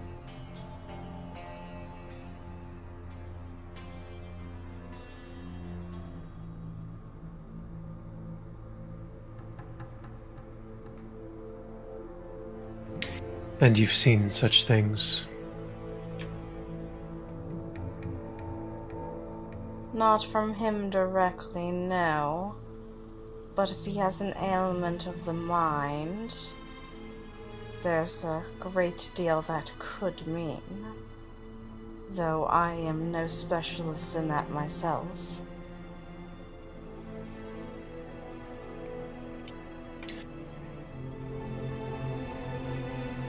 I do intend to keep him near.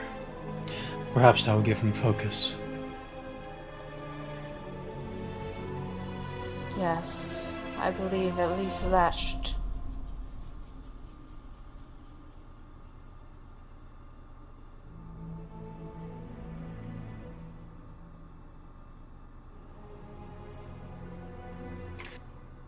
And thank you for the concern.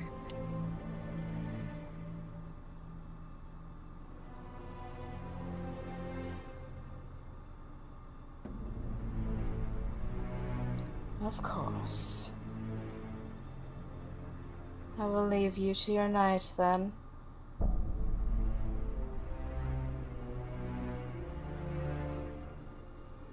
Sleep well. You as well.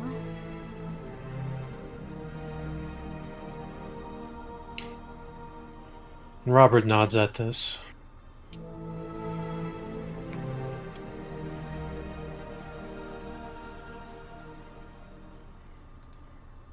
Alright. Meanwhile, different conversations are being had on the island.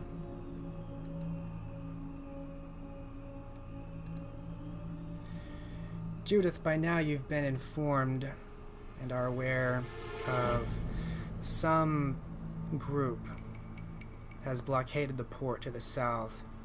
A small fleet of 20, maybe 30 cogs seems to have arrived at some point during the day, and they've maintained the blockade since then. There's been no messenger.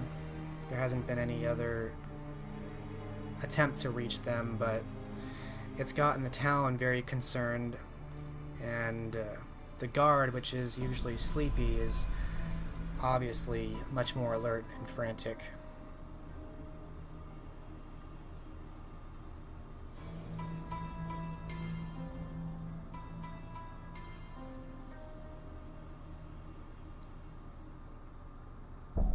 Has anyone come looking for Judith?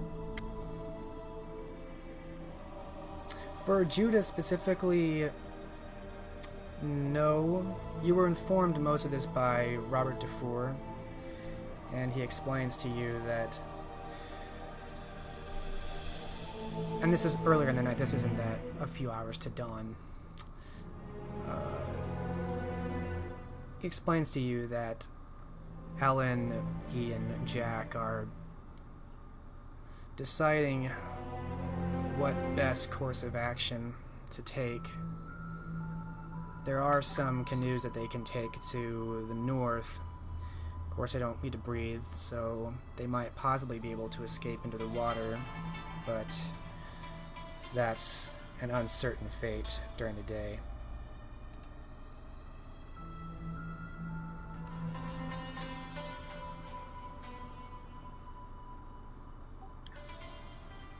Judith would kind of just shrug. It's not beyond the realm of possibility that the same prior who told me about Anafnemtet told others, and that news drifted back to ears with perhaps less respect.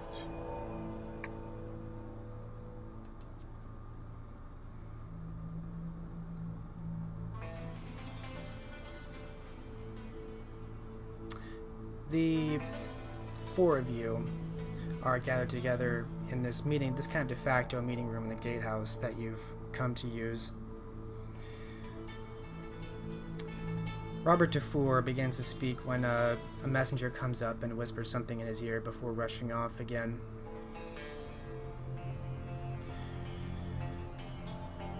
Scout. Seems they bear the standard of Prince of London, Ambrose Chevalier, his personal forces. You seem to be quite on the spot.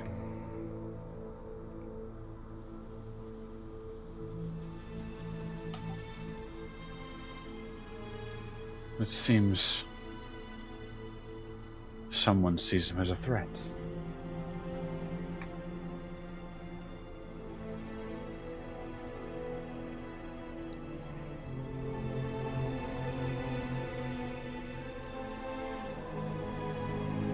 We cannot escape to the south or the north. But if they have not made landfall during the day, I wonder what they are waiting for.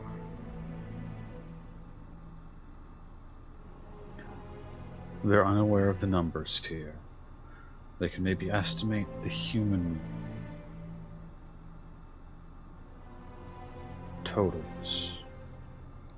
If not based on reports about Douglas itself, then certainly from their ships they can estimate the number of able fighters. As I see it, we have two options. We can attempt to flee, abandon this port, and lose whatever value it has here, or we can engage them.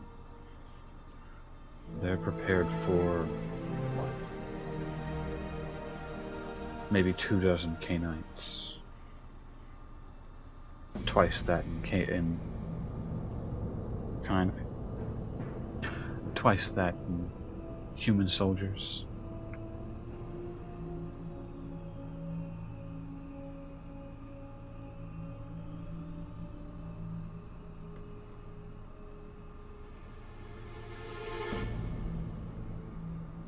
Jack Timbers is kind of pacing back and forth, looking annoyed. Turn the town.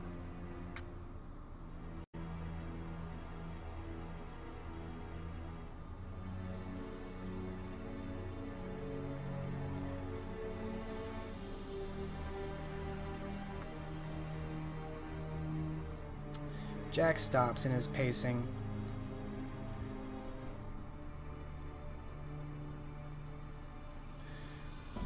Could turn the town. He kind of nodded a couple of times. That would cause a lot of chaos. And when the dust settled, any K-Knights canny enough to remain standing would be valuable soldiers. Those that could be swayed to our side would be valuable shock troops in any future engagements. Those that can't will be weak enough in the book to be put down.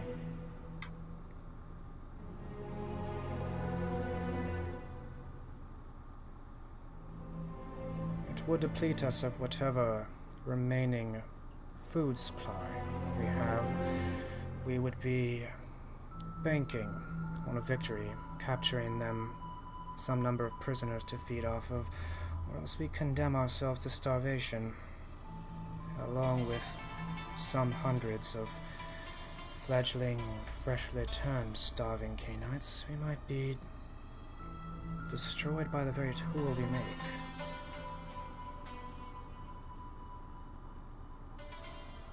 If the personal forces of Ambrose Chevalier are at our doorstep,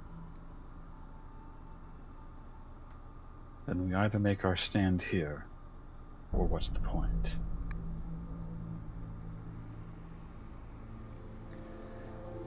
I'm sure as hell not running away from that asshole.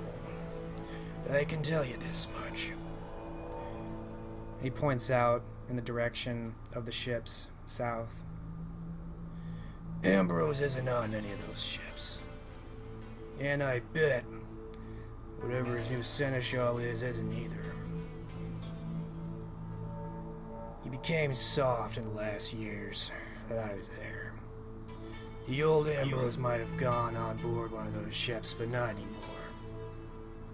You say soft, I say paranoid.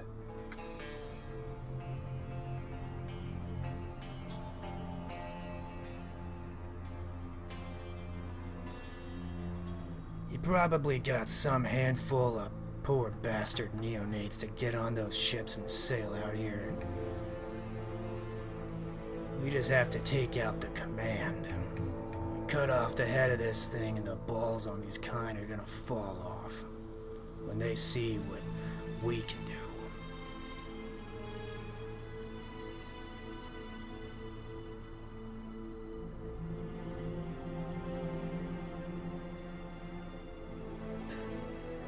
In spite of herself, Judith grins at Jack. I knew there was a reason I liked you.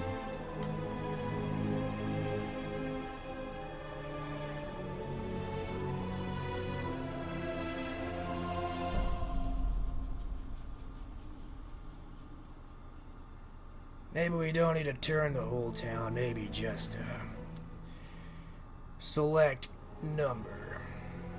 Get them in the right places. Otherwise, we might be fighting at both sides. Out of curiosity, given what Judith knows of ships that size, can she roughly estimate how many men would be landing? Yes. Cogs can support about 20 people. So you're guessing with 20 to 30 ships out there, probably between 400 to 500 people. Total bodies.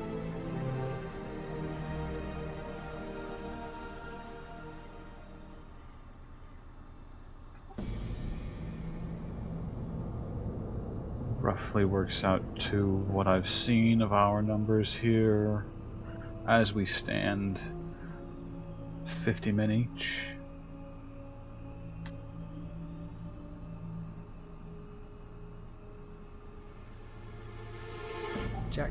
Jack kind of nods sagely to that, as though seeming acceptable. If it's all the same to you, I'd rather err on the side of caution and thin those odds a bit. Have we any cannons? He kind of smirks for a moment. On this rock? I don't think so.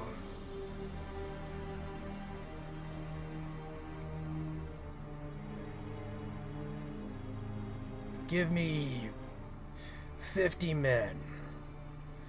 I'll turn them. Set them loose. We'll see what 50 new gangrel do tearing into those pansies. He starts to smile widely and his fangs distend. Yes.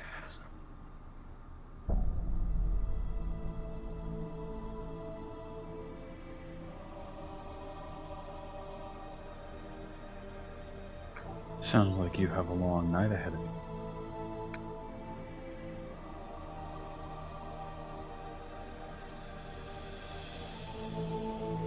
It would preserve some number of them to feed on afterwards as well. It would also give us the benefit of not having an entire town disappear overnight. If they do land during the day,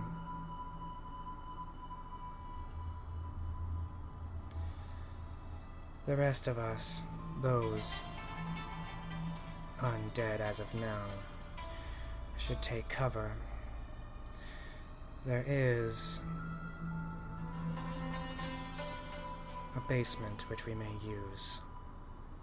It should suffice to conceal us until dusk at least.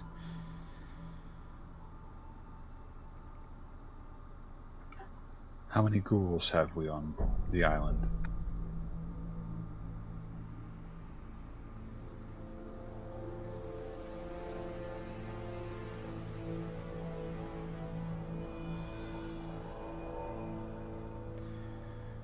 Only a handful. Few to handle basic affairs during the day. Why? They should be tasked with waking the rest of us as soon as dusk falls. I'd rather not wait to see whose beast retains the slumber the longest. As many able-bodied archers should be on the walls as possible. Longbows, picking off men on board ship from as far out as possible.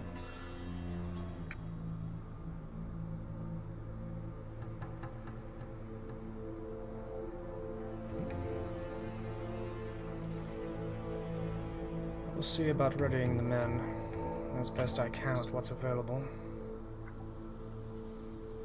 Oh. And those bowmen should be firing pitched arrows. We can set a few of those ships ablaze before they make port, all the better.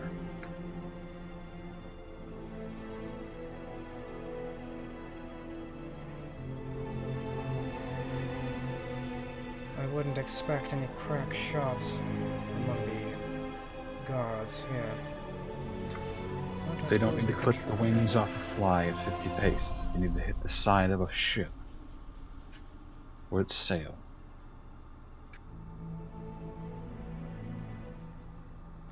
Let us hope they're up to the task, and if not, let us hope that Jack's progeny are. Kind of looks over, and he turns to depart. Jack smiles and nods a couple of times and follows after.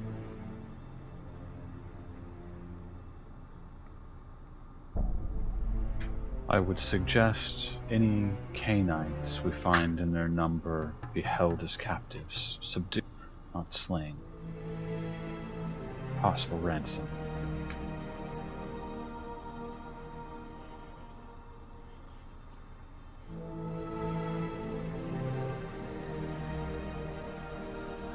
Jack is likely right. Whatever real force is commanding this is likely to be some pawn of Ambrose. If we can spare them, we will. And I hope this does not change your plans about our other guest, as this would be an excellent opportunity for you to change your mind. Send him word to stay out of my way when the fighting starts, and we'll be fine.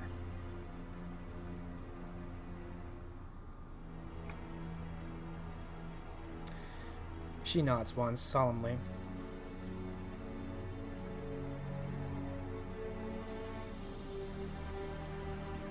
And then she too will turn to depart unless you say anything else.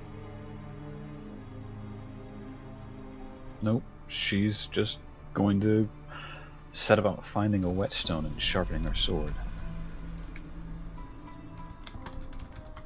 Just making some notes here.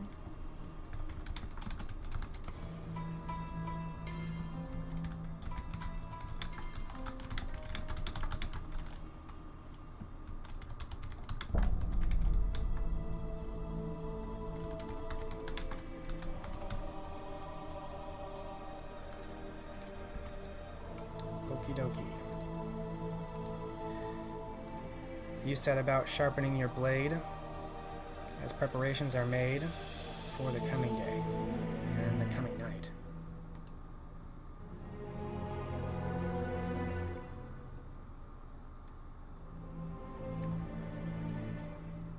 And we will fade the scene there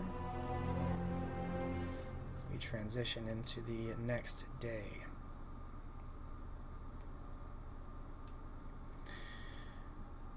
As day comes and goes and inevitably dusk arrives,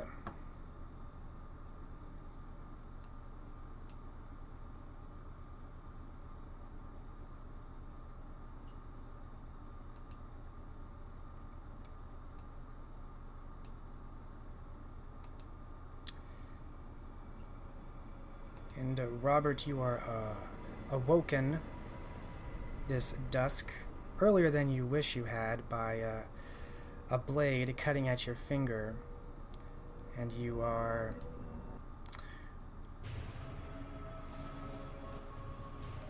realizing that it's Guy.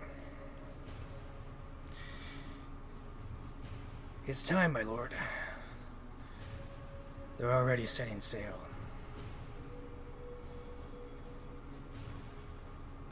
Well done. You can see he's strapped with a blade at his side now and a crossbow over his back. I'll be at your side for all of it. Stay close and we will achieve victory tonight. He smiles and kind of clasps your shoulder firmly before turning to head back up deck. And you are still very groggy. You can tell that the sun isn't nearly set enough for you to feel awake. You're going to be at... Let's see, let me look at your humanity.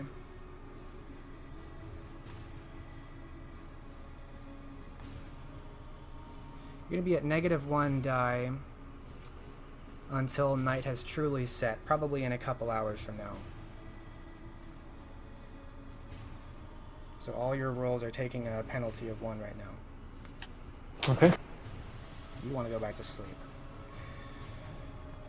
Eleanor and Nicholas, you have both arisen and you see that maybe half the ships you were cognizant of the previous night are gone. Obviously, they must be at the north side now. And with the setting of the sun, you know that the small launches, the smaller ships launching off of the cogs, are going to be making their way ashore very soon, imminently. And so the two of you are up on the bow of the deck, and you can see there is still enough light in the sky right now for you to see better than previously. You can see that the launches are starting to make their way. There's calls echoing out across the water as men prepare and give orders. So the two of you are on the bow of the deck when Robert appears behind you and Guy DeFree behind him. Eleanor does not have that polite smile on her face. She actually has one of excitement. She lives for the thrill of these events.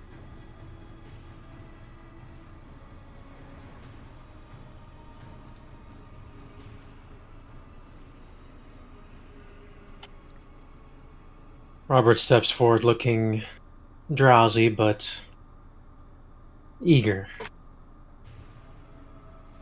I am glad you could join us.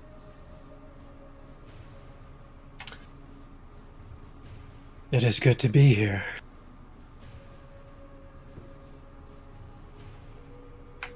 How have things progressed thus far? Things seem to be moving smoothly thus far, though it is still early in the evening.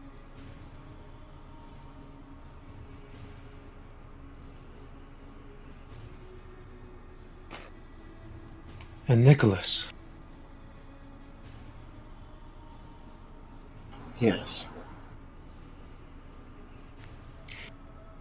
Have you seen what they are planning? Have I seen much of anything? Probably not. I'm going to let your 6 successes roll. You can see that there are what looks like braziers being set up along the wall, along with large urns of something. Nicholas will relay what he sees. He doesn't know the significance. Let's see. Urns, braziers. Either they're doing pitch. No. They could potentially be using Greek fire.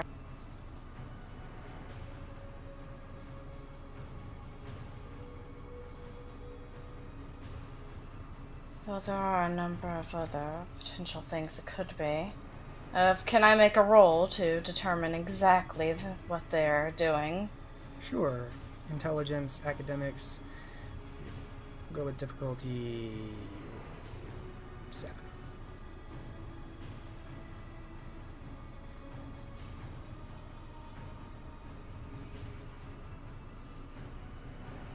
Five successes. And your specialty makes it 8. Wow. That's a lot of successes. You are pretty certain in the positions that Nicholas describes and what he's describing, it sounds more appropriate for maybe walled archers to dip arrows into pitch or oil and then light them before firing them quickly. Maybe even at the launches approaching, if they get in range. We need to get the launch up there and have those dealt with as quickly as possible.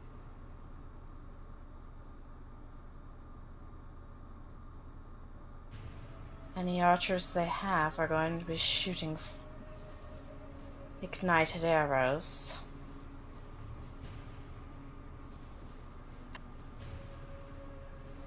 Do they have nearby support? Or are they secluded? They're on the wall. Any individuals that are beyond that wall are, well, those will be significantly more difficult to see.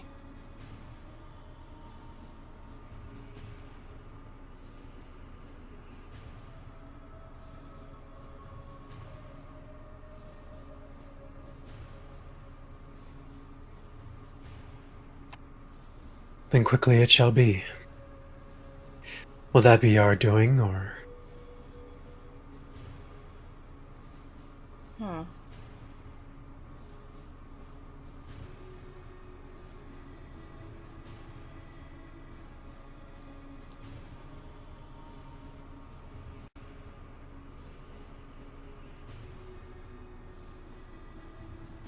That will be part of our forces doing.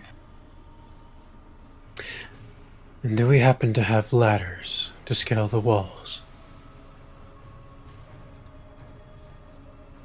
You do. Not many, but some of the cogs were fitted with some ladders. Yes, we do.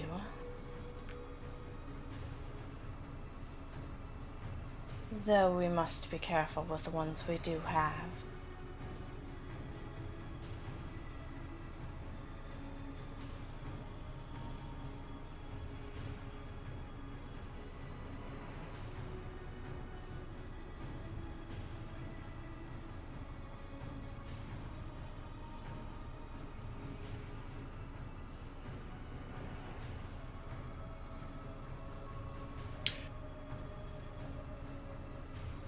Very good. And what wave will we be on at entry?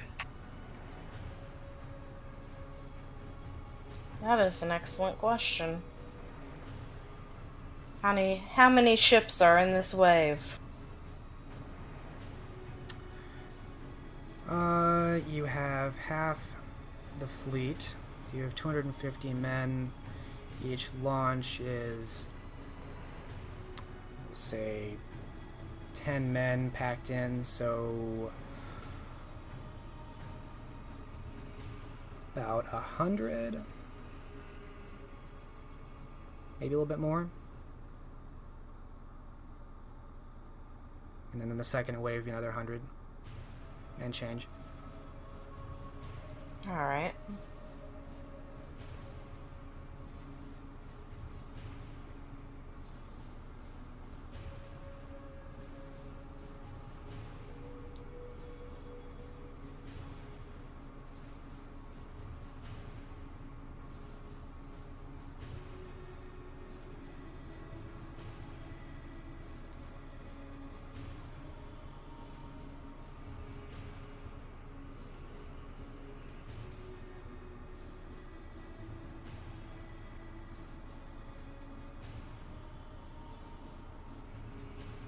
We're on the second wave.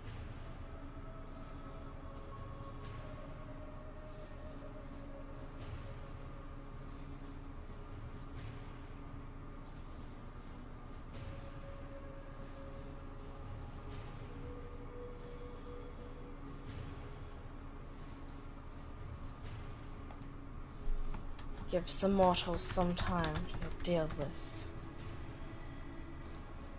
Well, the typical forces they're going to be meeting down there.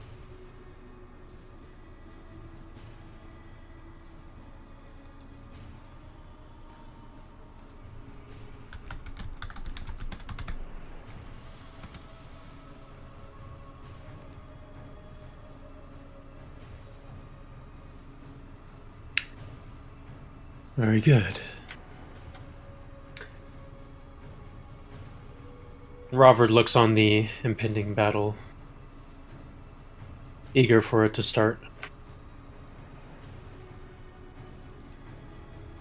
And what does Nicholas do? Nicholas feels very hopeless in this situation as he is not a soldier. So he is sticking as close to Elenid and Robert as he can.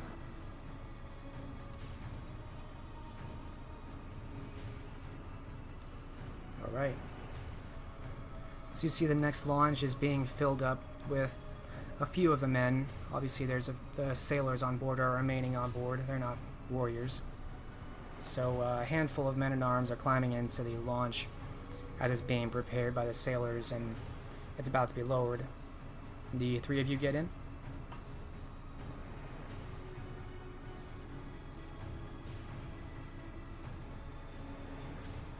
Yes. Mm-hmm. Indeed. Alright. It is lowered into the water, and the men-at-arms start rowing you, the group of you, towards shore. Meanwhile, Judith, you likewise are awakened by some attendant. You think you've seen him a couple of times. This must be one of the ghouls that you were told about.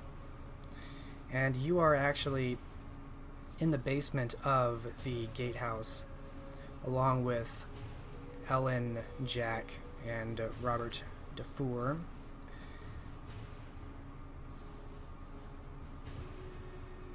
It seems like the others have been awakened first, as most of them are putting on sets of armor. Except for Ellen, she seems to have remained in a kind of long, dark evening gown.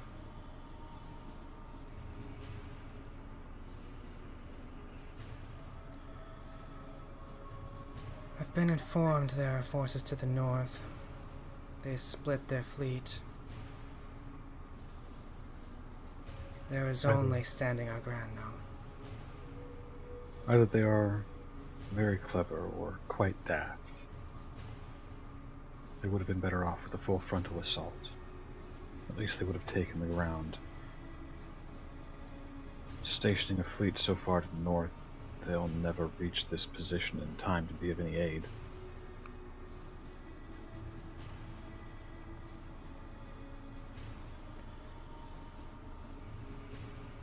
we can make short work of them. He kind of looks back at some of the other Canaanites who are assembling down the basement. The ones you've seen, the ones who are true anarchs.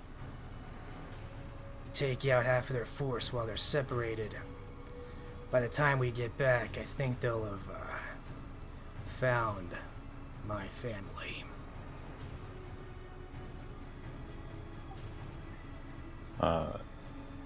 Judith, for her part, is basically wearing a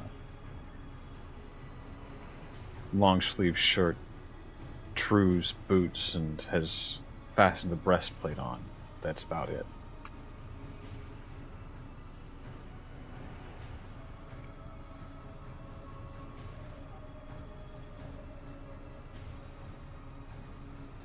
By the time we get back, where? To the gatehouse.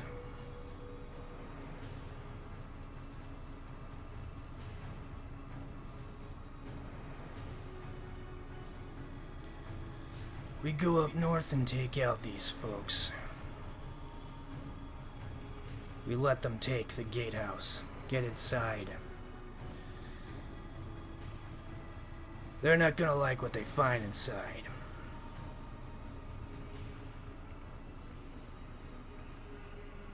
By the time we get back here, they'll be pretty occupied.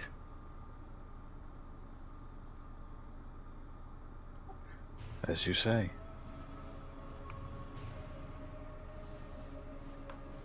Unless you think you have a better idea, I'm all ears.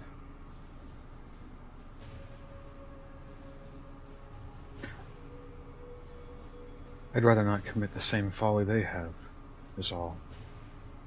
They split their forces, expecting us to flee to the north. Maybe they landed, maybe they didn't. Making a stand in fortified locations simply makes more sense.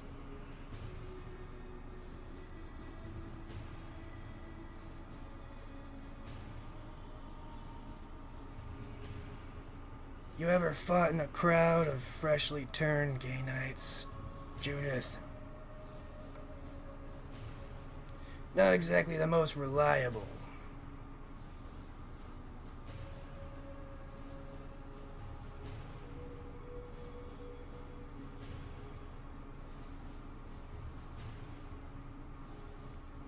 At least half of them are gonna lose it. Their beast is gonna come out between the blood and the killing. Well, then let's hope there's a town left when we get back. She'll cinch her breastplate tighter and check the edge on her blade. He nods a couple of times and hefts his large axe over his shoulder, turning to leave as a few of the other Canaanites follow after.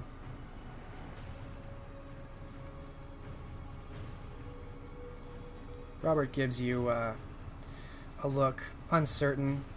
Perhaps he's scared of the battle to come, or their odds. But he nods to you once and then follows after Jack and the others.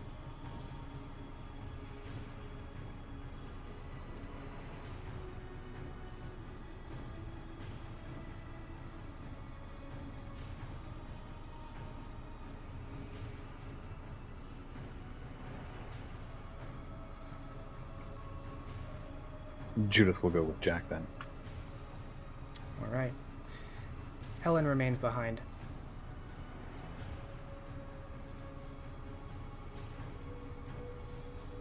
You follow Jack, as well as Robert, and what ends up being about 10 other Canaanites up north through the town. They do seem, at least, rugged, brawny men, and a few women, in fact. Look like brigands, outlaws, perhaps. Killers, at the very least.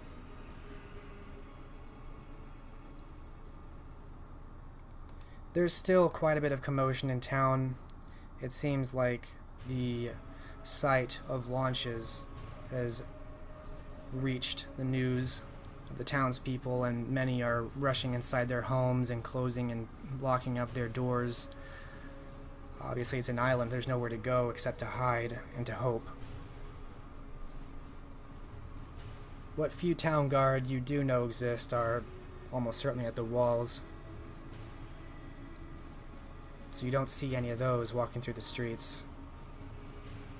The band of you is something of a sight to be seen amidst all the panic and chaos, a certainty in your group, walking with confidence to the north. When you reach the north, there isn't so much of a fortification here. There's no port here. But you do see, as you get to the wall, there are launches, and they are getting within sight of the beachhead. And further out, you think maybe you can see the shapes of cogs where they must have gone during the day.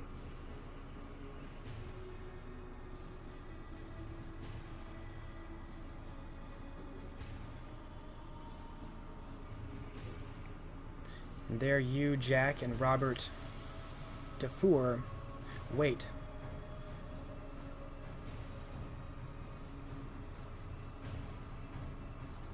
How far out from land are the launches?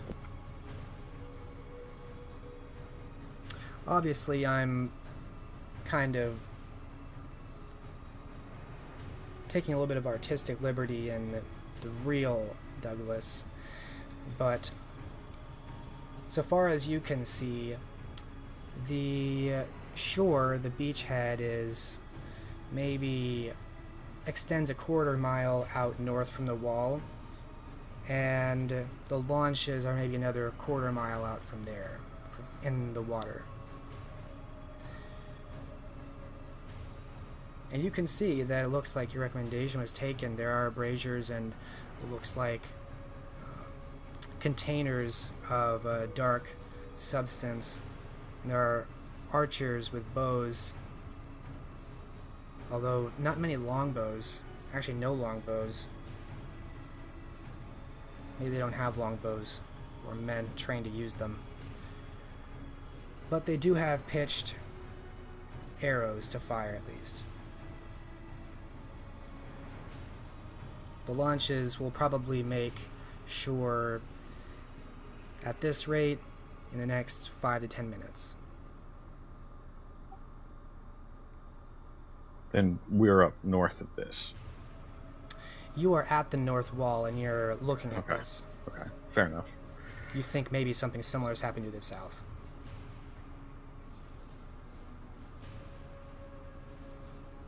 If you're assuming attacks from both sides at the same time.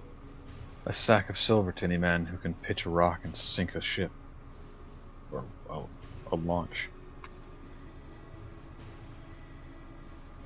That far out with these bows? It's a fool's bet. No bet. Reward.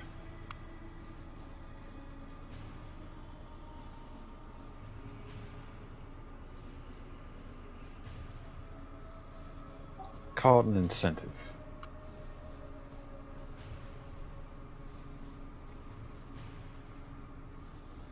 We've only got so many arrows and so much pitch. There's a lot more of them than us. I'd rather not be wasting it.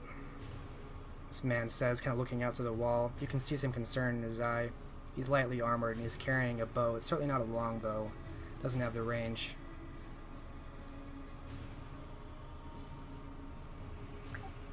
Make every shot count then. Aye, damn well better. She'll draw her sword. And Jack stands to your side, also looking over the wall, looking to you and nodding. The rest of the Canaanites have assembled along the wall, awaiting the onslaught of the hundreds approaching. Altogether, with the Canaanites and the guard here, you think there's maybe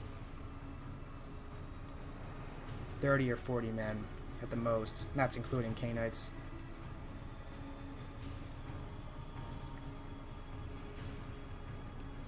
If you see a ladder, kill the man carrying it. If it touches this wall, it's your head.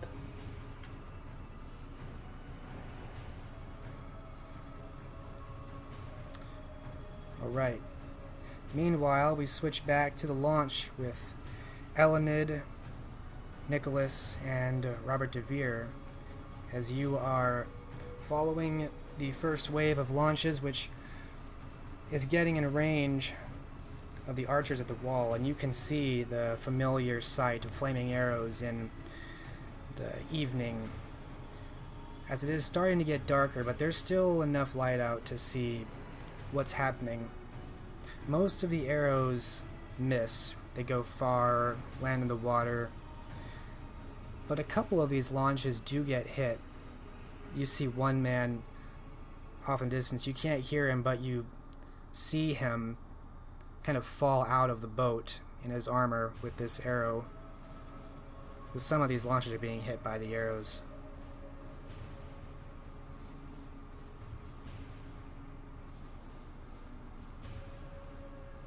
You see what awaits you in maybe 5 to 10 minutes. If either of you would rather go underwater, I would not blame you.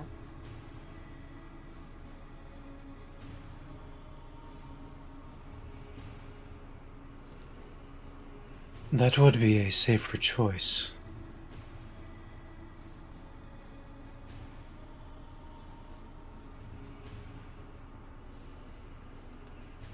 However, you'd be leaving your companion in this boat without you.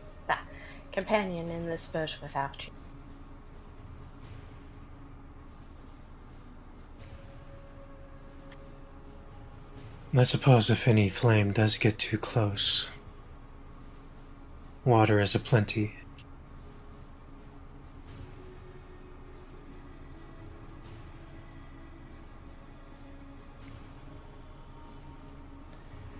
Just make sure you stand behind me, Lord DeVere. You sit tight. Any of those arrows come by, I'll grab them out of the air. He smiles. There are scarce few people who can do that.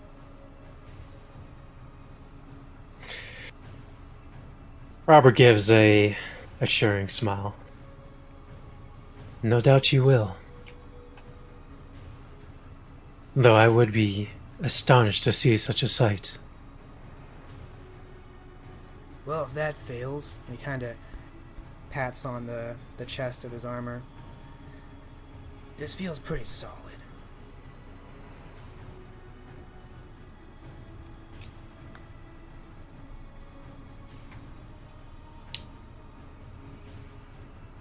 Solid enough. Do we have any shields around, perhaps?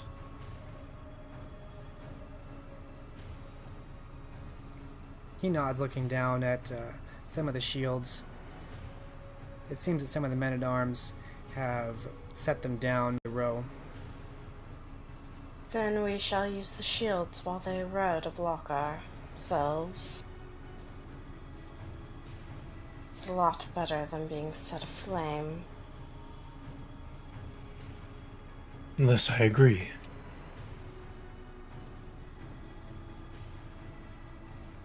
What do we see when we turn to Nicholas in this launch?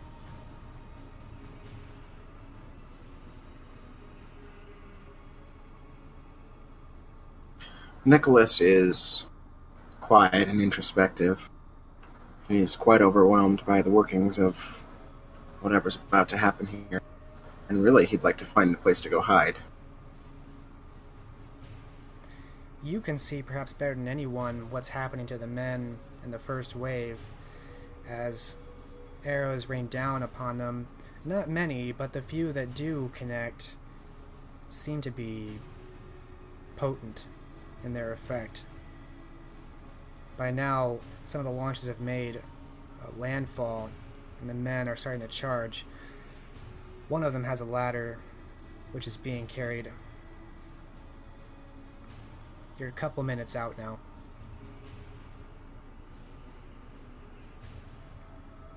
We're all going to die here.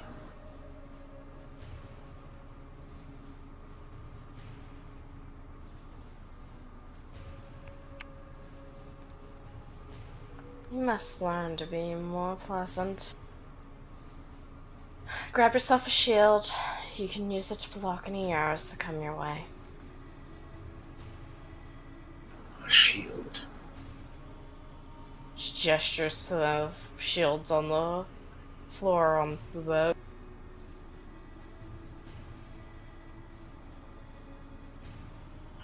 Nicholas sneers a bit, but he'll pick up one of the shields nonetheless.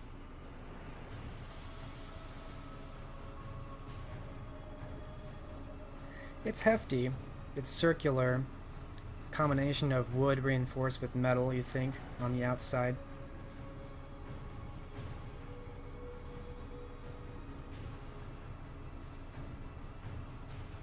It gives you a modicum of confidence. Elinette will grab one as well, which she lifts with ease, considering your potence.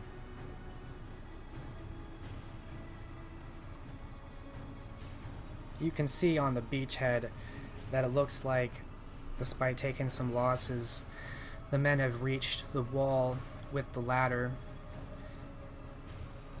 Most of the first wave made it. They didn't seem to have enough archers on the wall to do a big dent to the first wave. Only maybe 20 men died in the first wave.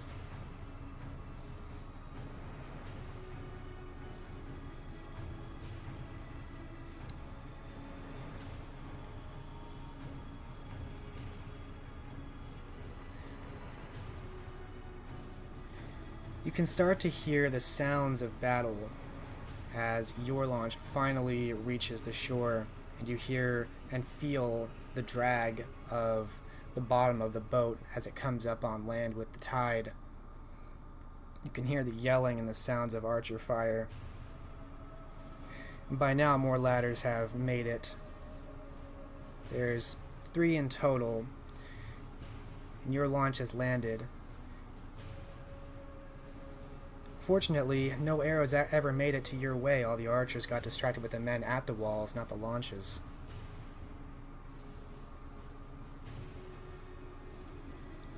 And so the men-at-arms, unless you keep the shields, will take them from the ship.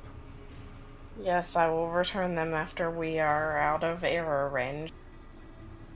You're definitely still in arrow range, but at least for now, it seems like the archers are trying to pick off the men closer on the beach instead of the ones farther out, as now most launches have arrived on the beach.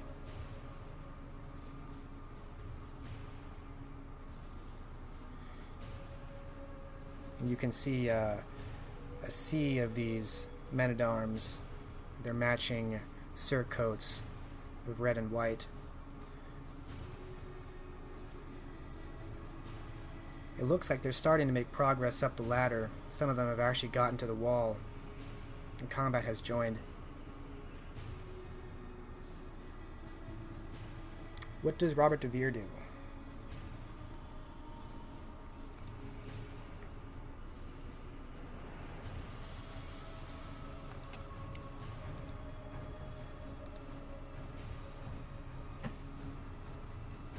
While making sure there's adequate cover, he'll begin moving towards...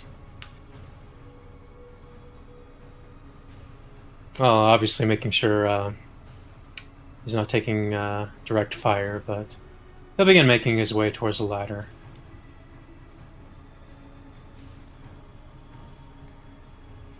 Alright, fortunately this close to the walls and all the men, there's a lot more torchlight, which in one way is somewhat frightening, but it does illuminate what's happening much better.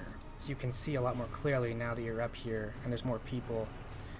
The torches that have from fallen soldiers on the beach and the torches up on the wall and beyond give you a better clarification of the situation on the walls. And it's quickly apparent that your men are overwhelming the walls. The sheer numbers. These men can't possibly hope to hold the walls against 200. You think there were maybe 20 to 30 to begin with on that wall, and that's going down quickly, even with them at the ladder. Your men are just pouring in. What is Elena doing?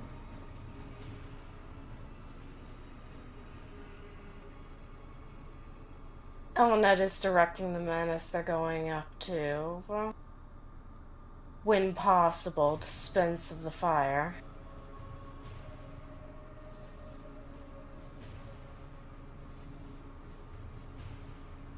Dispense?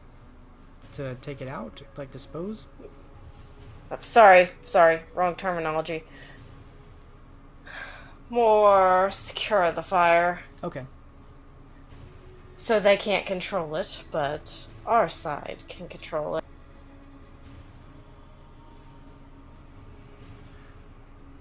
All right.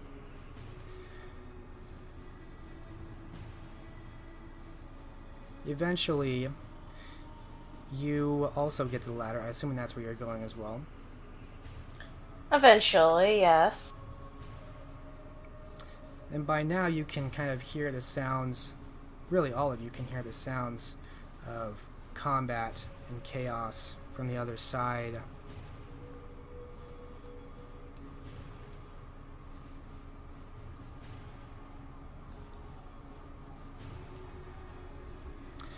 And it sounds like the main fortification, this gatehouse, has some holdout of soldiers, maybe in the higher levels. That seems to be where the remaining conflict is, at this wall.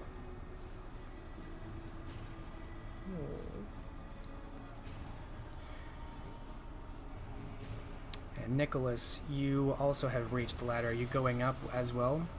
You've passed a couple dozen dead bodies littered with arrows, some of them aflame. You've now reached the wall. Yes, but he's going to try to obfuscate himself before he goes up there. Alright. Almost no one's looking at you. Everyone's looking ahead to the battle, to the enemy. So it's easy enough for you to disappear into the shadows of the night. He will climb the ladder and walk unseen amongst the combat, avoiding any fire he can. Okay. Robert, you and Guy make it up to the wall and the battlements there. And you see many of your men died getting up on this wall. Even though there were not that many men on the wall, defending a ladder is fairly easy, and so there were heavier casualties here, and so there are many men, many of Ambrose's men, bleeding or completely motionless on the wall or hanging over it, or having fallen off on the other side, stabbed, or otherwise littered with arrows.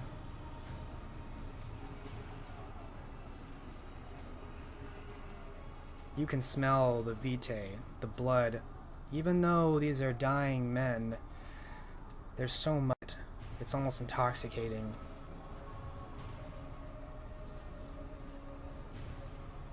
Are any of you hungry right now? No, not right now. Nope. No. Okay. I will not roll a check right now since you're not in the battle. You're just passing a lot of dead and dying people. But it is calling to you. Your beast is very alert. You make it to the main battlement, this kind of tower that's overwatching this port. And inside you find more bodies, your own and it seems like the city guard, which has been defending it. You can see where it looks like a collection of men are fighting their way up the stairs to probably the last few men. And slowly this fighting begins to fade. And making your way up, as you are respected as commanders, you find that at the top of this tower, it looks like almost like an office. There's a table with scrolls and looks like a window that looks out into the town itself. You think maybe some captain of the guard must have held this place.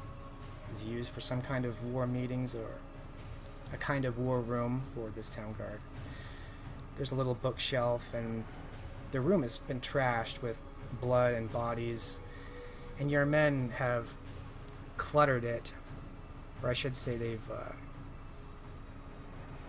thoroughly flooded it with men, and there are only 3 city guard who have surrendered. They've thrown their swords down and they're on their knees. They're all covered in blood and look exhausted and frightened.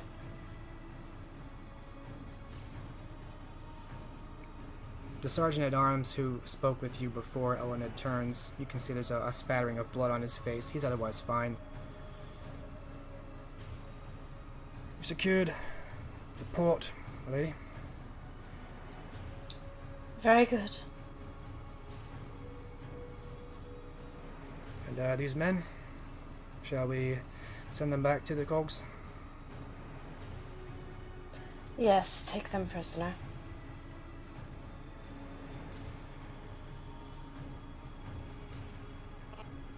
And the rest of the town, my lady? We will see what forces lay there. He nods and looks from his left to his right, perhaps to other sergeants, and motions off for them to move as these prisoners are taken.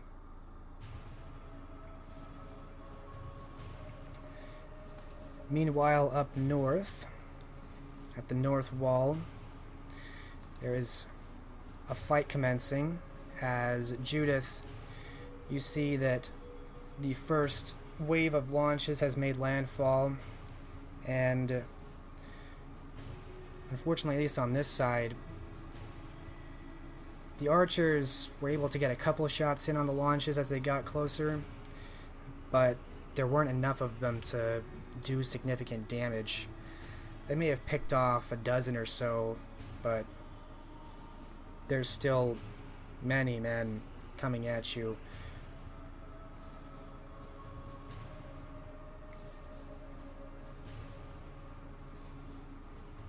Jack tightens the grip on his axe, looking excited.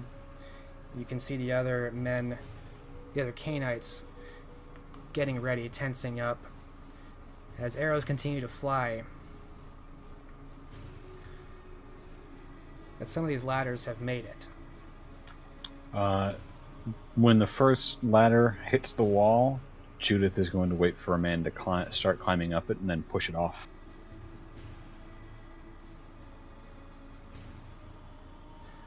Alright, you begin to push at this ladder as many men start to bring it up, and they're all pushing to keep it in place. It's going to be a contest of strength. Have you roll your strength athletics, difficulty 6.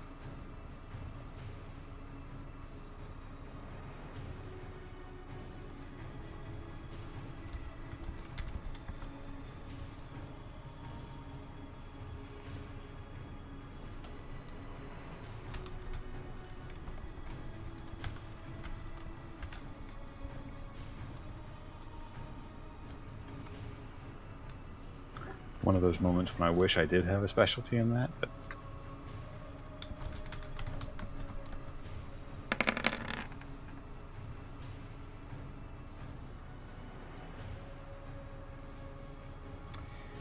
I'm going to give it to you since you're the defender here. 5 successes for 5. It's tough. There's a lot of men down there. But fortunately, you have the advantage of leverage here, and you really just need to get it on its side and make it unwieldy. And so you get it off enough, just enough that it starts to slide down the wall, and it falls down. Although you did see other ladders approaching that are now out of sight. Judith is going to take one of the jugs of pitch and throw it down where that ladder was, and then direct an archer with a flaming arrow to shoot it. Alright, give me a Dex Athletics standard difficulty to target this jar of pitch at the ladder, or say container.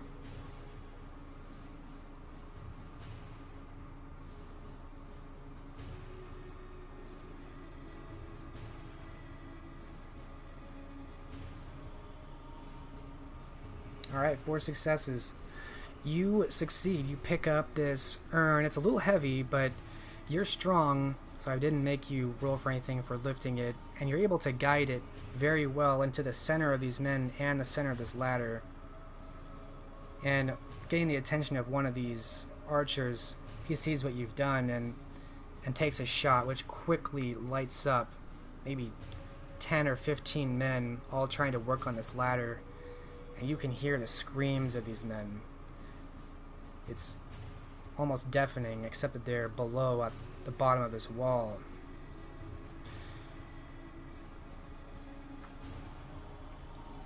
It looks like no one's going to be using that ladder very soon. But you do hear the sound of other men starting to fight.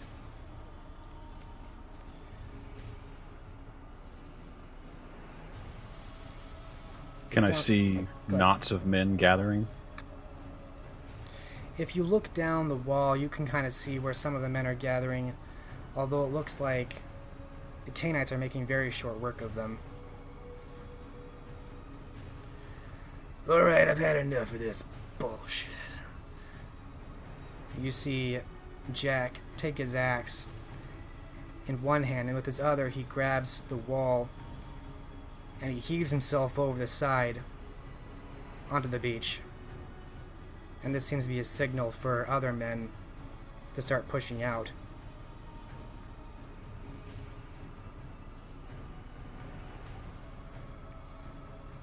Much to the surprise of some of your mortal comrades, as the fall from this wall is not insignificant.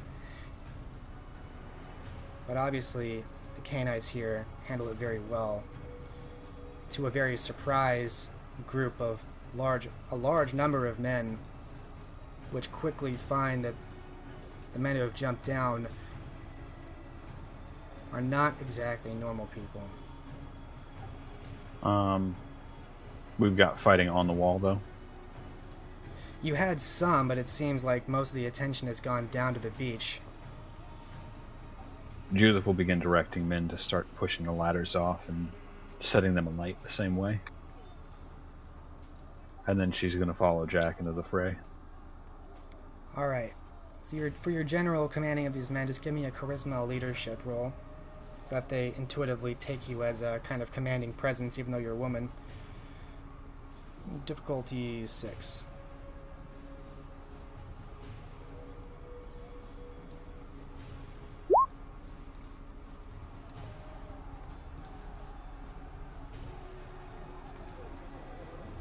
You have any specialties here? Sadly, no. Alright. There's a little bit too much going on, and no one's able to really, pay attention enough to you to hear what you want to do. They're distracted by fighting, and unfortunately no one gets about to trying to set these things on fire, but the Canaanites on the ground are making a lot of progress. And now that the men up on the wall are freed, they've returned to shooting arrows, and they're taking out a lot more men as well.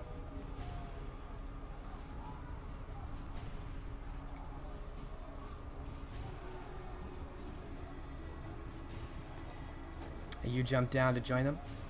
Yep. Alright, give me a Dex Athletics to jump off this wall into the fray and land on your feet.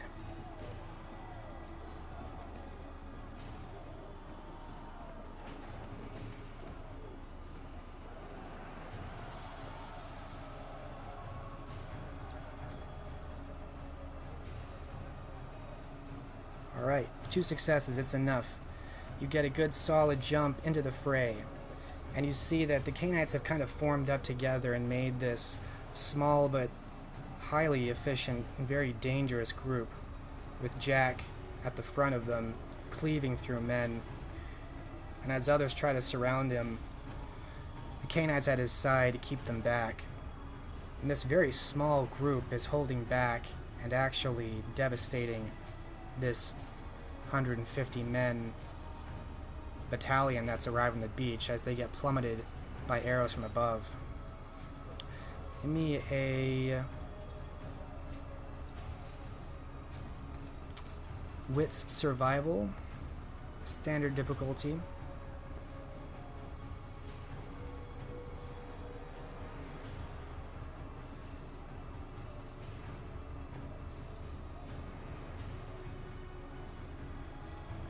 Alright, you're doing well at staying with the group despite not having a lot of real war experience.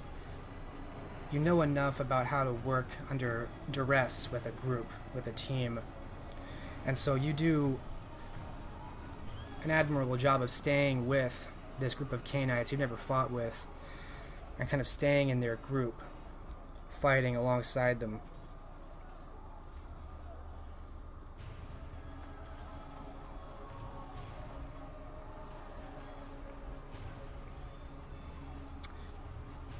Give me a... let me see here.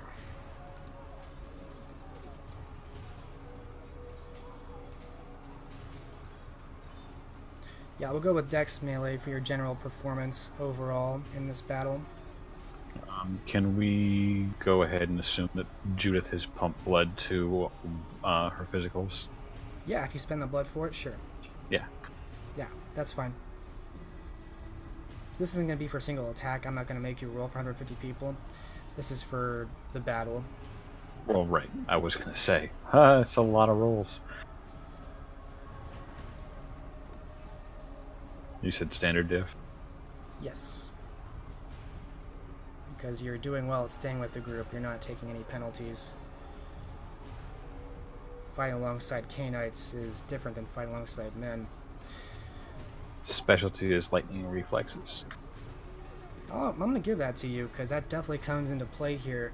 Being heavily outnumbered, even with a strong, formidable group, does mean you have to react to many things happening at once, and that's what you end up doing with 5 successes. You cut down men left and right without ever taking hits. Go ahead and describe Judith in this massive melee. Judith recalls the phalanx of old Greece working together to defend her, the 2 men on either side of her from knee to neck, deflecting incoming blows from the men-at-arms around them and parrying away with the riposte here and there, men going down quite quickly. She's obviously not a stranger to combat, but this is a little bit more than she's used to.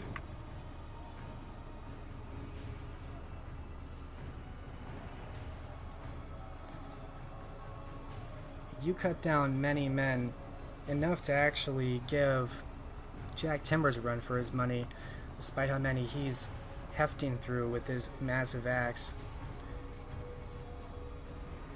It's almost supernatural. It seems impossible that this small group could perform so well against such great numbers. But nothing explicit has been seen that can explain how this group somehow divinely anointed to survive and just destroy this battalion is succeeding. And so none of the men you're fighting seems obviously afraid. The men in front of them die and the men behind them reach you and they just see regular soldiers that are fighting very well. And so on and on, you churn through men as they pile up around you.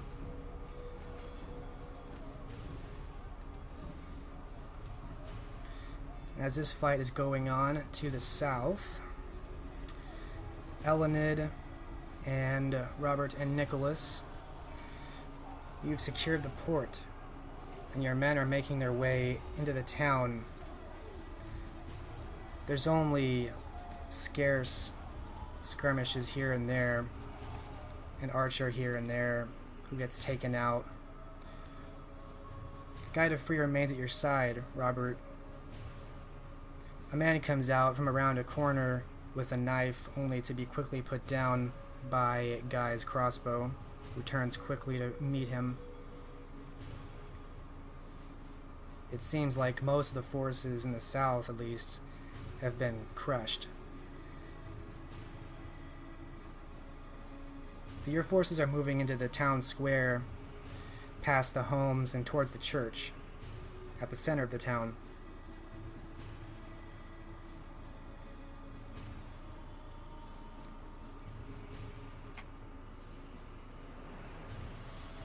Things seem smoothly enough on this side. Robert will look for the others and stay close to them, and assuming we'll eventually head to the town center.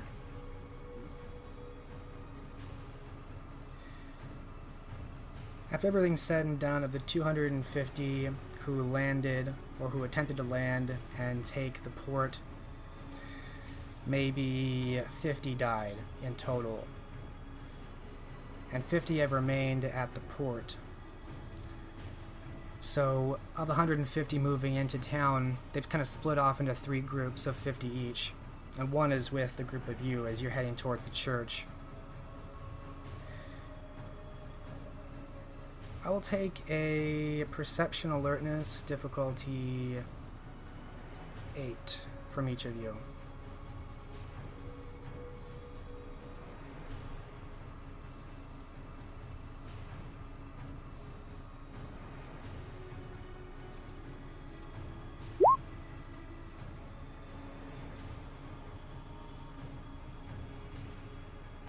I believe detail-oriented applause.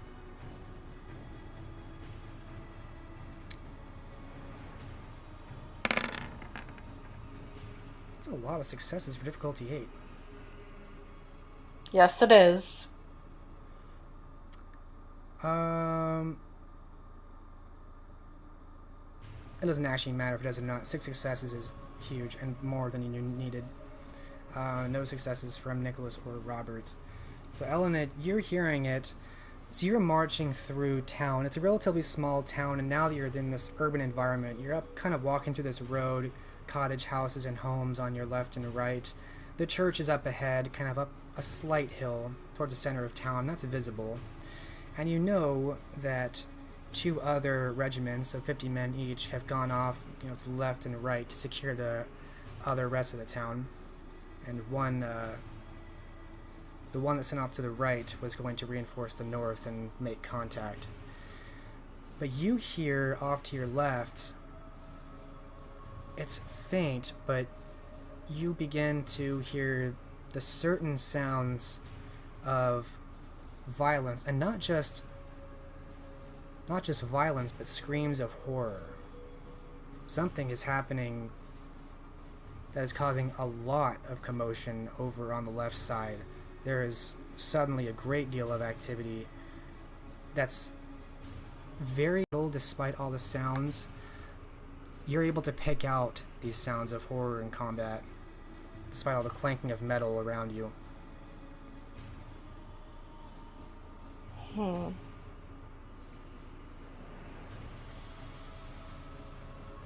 Robert. Yes. To the west, there is something. Screams of horror.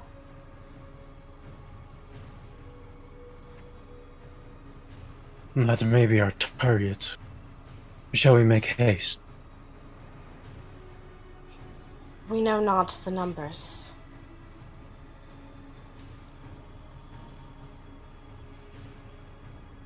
Then shall we direct our force towards that point? I believe we should send a scout to see what it is.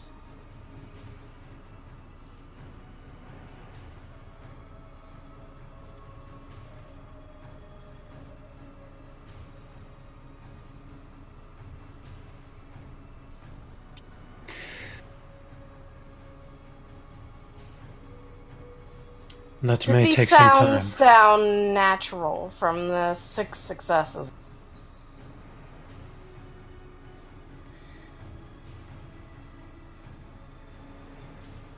To answer that, I'll tell you, you hear the sounds of men screaming, which is not something you haven't heard before.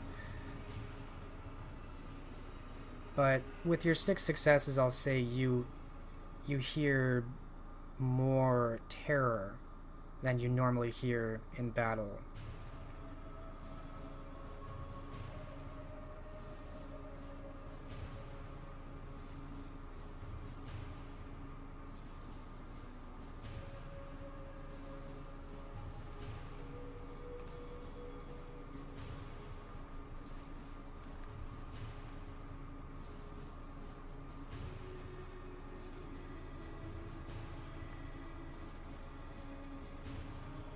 So what do you do?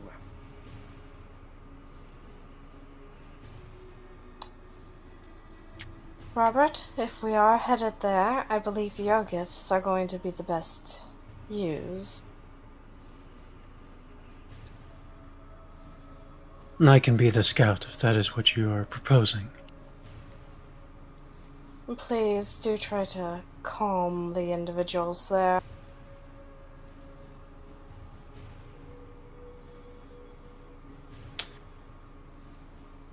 Robert nods once, looks towards Guy, and stay with Helen, and I will be back shortly. Robert will take off at full haste. Guy looks like he's trying to... Sorry, go ahead. I was just going to say, Nicholas will tell Ellen, I'm nearby, don't worry.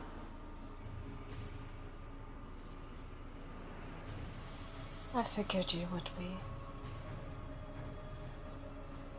And obviously it seems like none of the men marching, the soldiers and men-at-arms with you, seem to have noticed anything. Guy looks displeased. He seems like he's trying to fight you or argue, but you're already leaving, Robert, and with your order, he reluctantly stays at Elenid's side, crossbow in hand.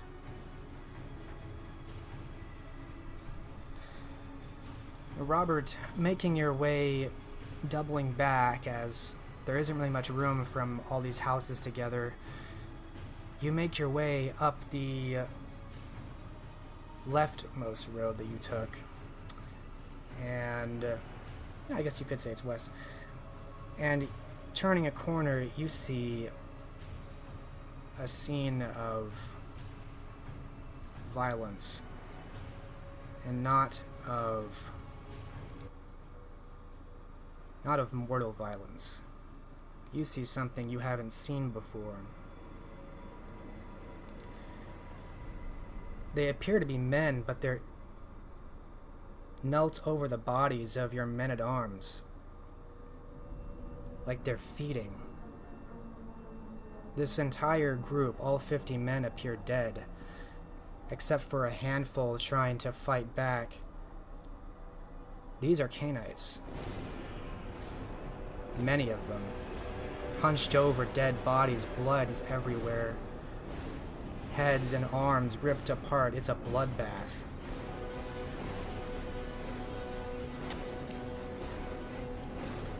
Robert grits his fangs as he turns to retreat with what he's seen. Make a dex stealth roll to quietly get out of there before being detected.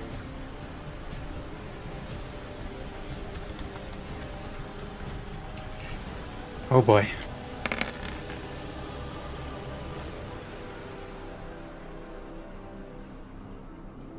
Standard difficulty? Yes.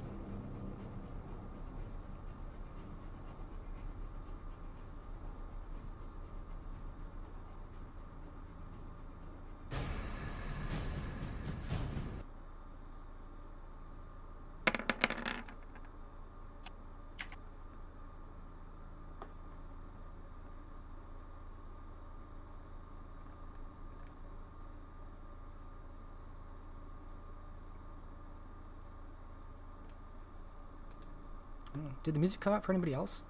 Yeah, it just cut Yeah. out. That's kind of weird. Interesting. I wonder if it'll play again.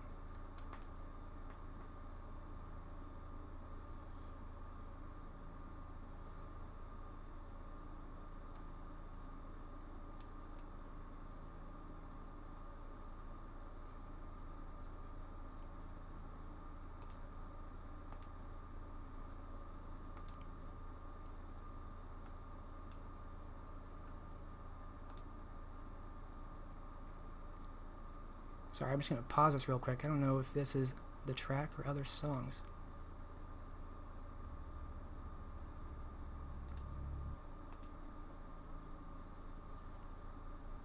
Yeah, it keeps coming back to 135, right where it paused.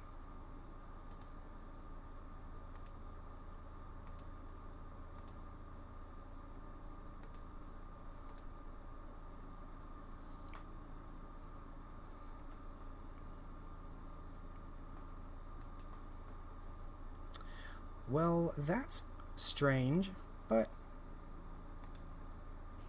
I'll figure that out later. You got 3 successes.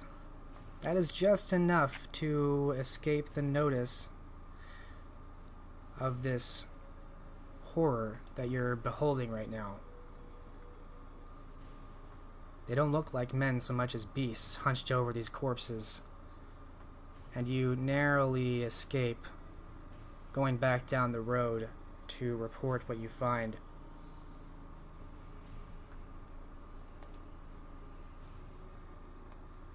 How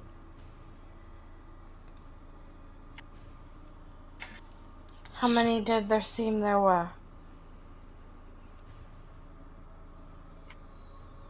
It seemed to be 50. Not men. Canaanites. Much greater numbers than I expected. Yes.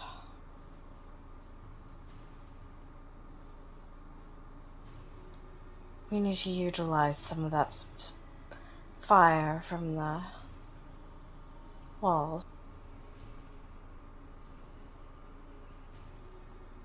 Lure them into a burning field. Yes.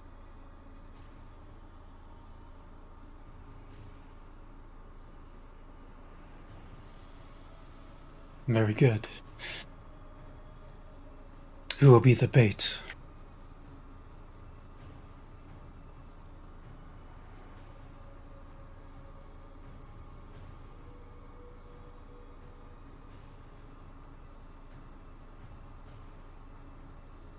The question is, who do we have that can outrun them? Did we secure any horses? That is a good question. Are there any horses on this godforsaken island?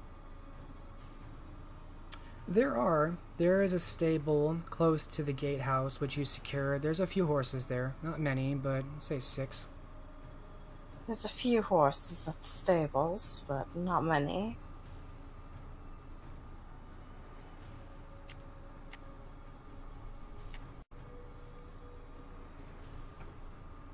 I will get a horse. That will aid greatly in luring them over.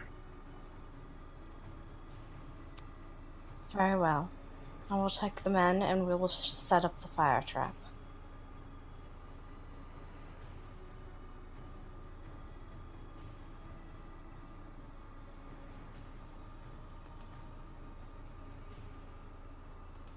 Robert will go and get this horse, intent on riding it back to the blood feast he just witnessed. Alright. You double back to head to the stables you passed on your entrance into town. And Elened, you're taking these 50 men back towards the gate? Yes, we're setting up a fire trap. Okay. You head back in that direction to rejoin the 50 that hold the gate. Yes. And you know that otherwise the last 50, which hopefully still survives, was heading off east up a path to eventually reach up the northern entrance to town. They probably would have arrived by now.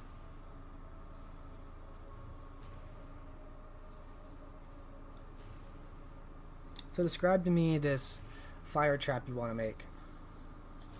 Take a few of the barrels of pitch and set them in a area. Likely scatter around some burnable hay for good measure.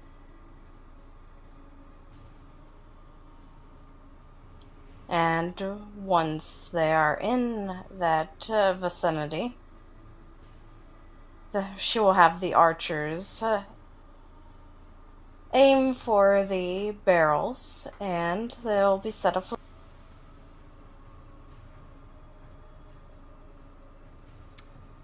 I'm sorry, where are you placing all of this? In front of the gatehouse on the inside of town? Inside of town. It's probably going to catch a few buildings on fire.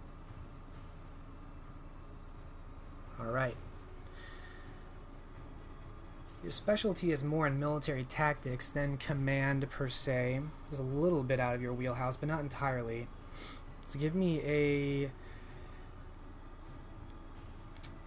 we'll go charisma leadership. Difficulty 7 to organize this. I do have a specialty in leadership that applies. Okay.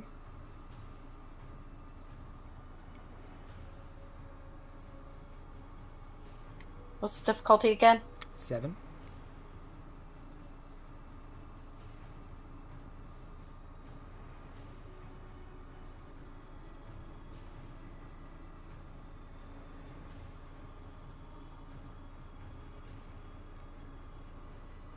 Uh-oh. Uh-oh.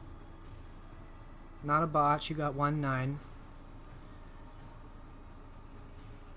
Unfortunately, there's really not enough pitch to do what you want. Maybe there would have been if you had organized this a little bit differently, but by the time you spread it out, you realize this isn't going to cover enough area to do enough impact, and you end up wasting the pitch.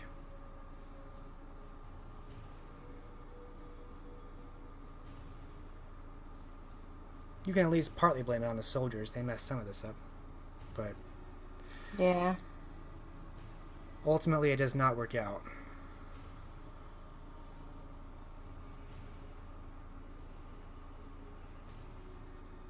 What is Nick doing during this time? You hear about this report of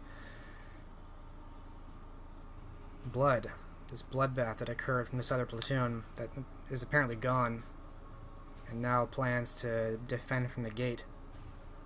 Nicholas has been following Elened this whole time. So now that he sees the plan is failing, he'll make himself known.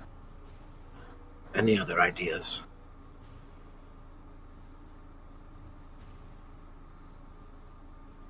fire is the most effective on them, but that plan seems to have failed.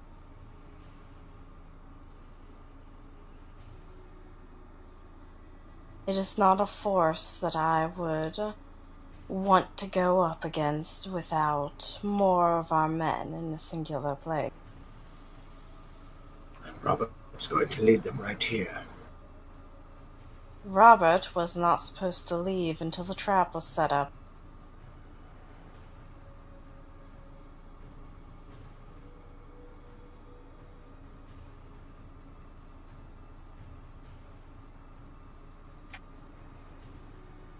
Well, Robert did go to get a horse. How did he interpret that message? Yeah, good question. Is he going to be coming over the hill chased by a mob of vampires?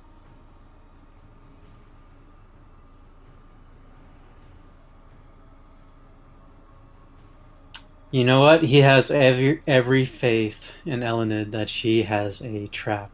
I mean, she is a military genius. She's the I know. field marshal. He is of the not Covenant. expecting anything went wrong. You have the field marshal of the Covenant here. What can go wrong?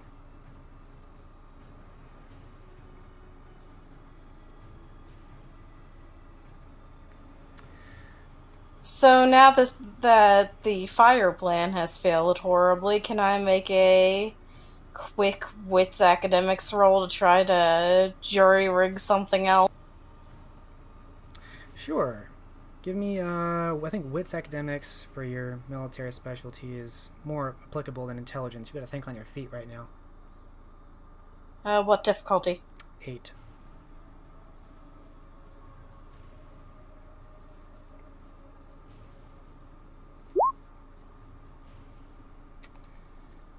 Zero successes. The dice are not in my favor. Not right now, not when you need them to be.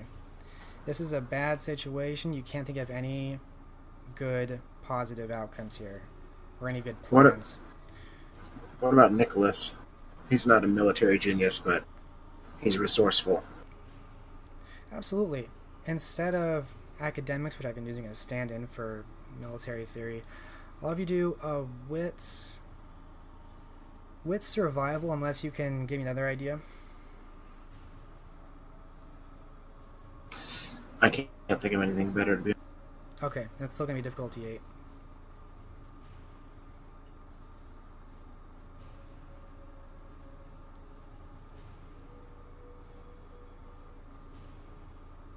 Ah, crap, sorry.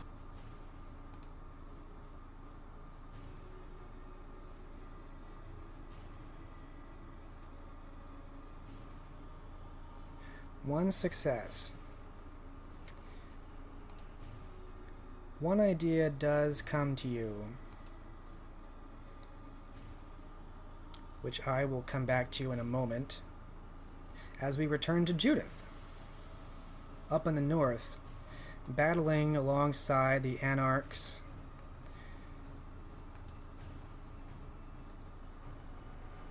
make a roll for them.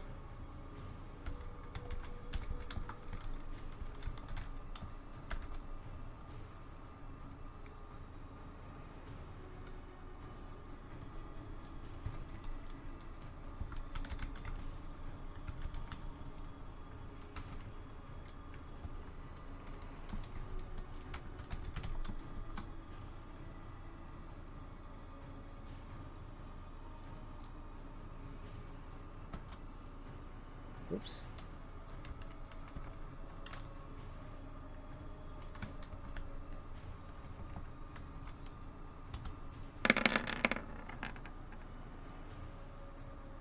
Okay, that makes sense. You ultimately prevail, Judith. You and Jack Timbers fight alongside, and you see speed and ferocity come out of these Canaanites, as much you would expect, not just from trained killers, but those imbued with the strength of the undead Vitae, as they are struck by many blows, few of which seem to do anything.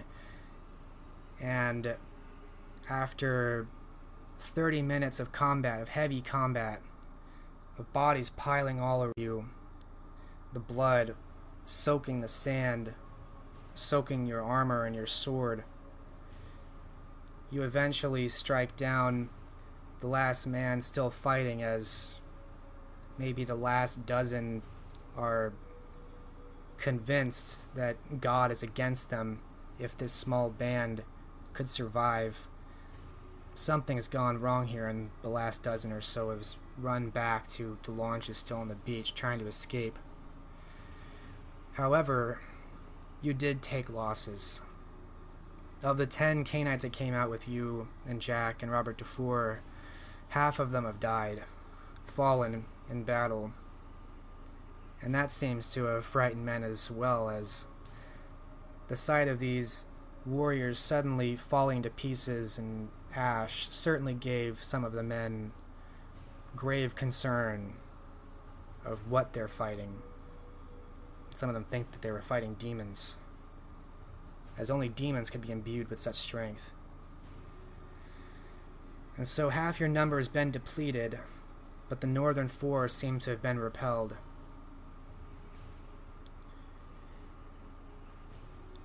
And Jack turns to you after dropping the exsanguinated body of a soldier, blood running down his face, across his face, and down his heavy jacket, which has been struck many times.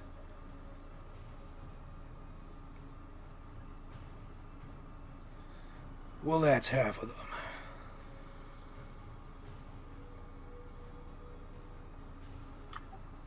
Let's see how your children have got along. Let's see indeed.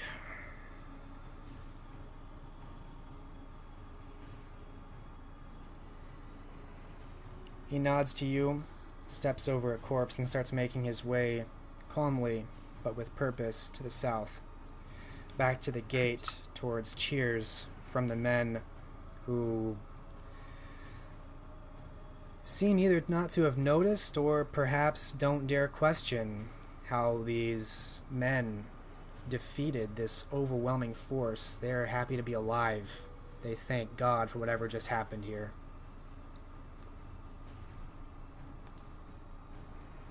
And she'll wipe the blood from her blade on the corpse of some fallen soldier, and head back in through the gates to assess the remaining forces inside. Anyway, You step through a small field of bodies. You have to traverse through, thickest near the wall where you jump down. It's intimidating to see the small group of you march back. Fortunately, these men on the walls hail you as heroes.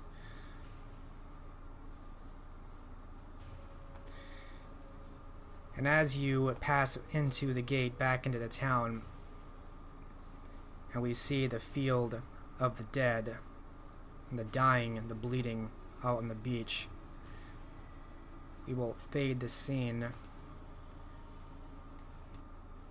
and end the session here and come to its conclusion in the next game, since we are at 9 o'clock.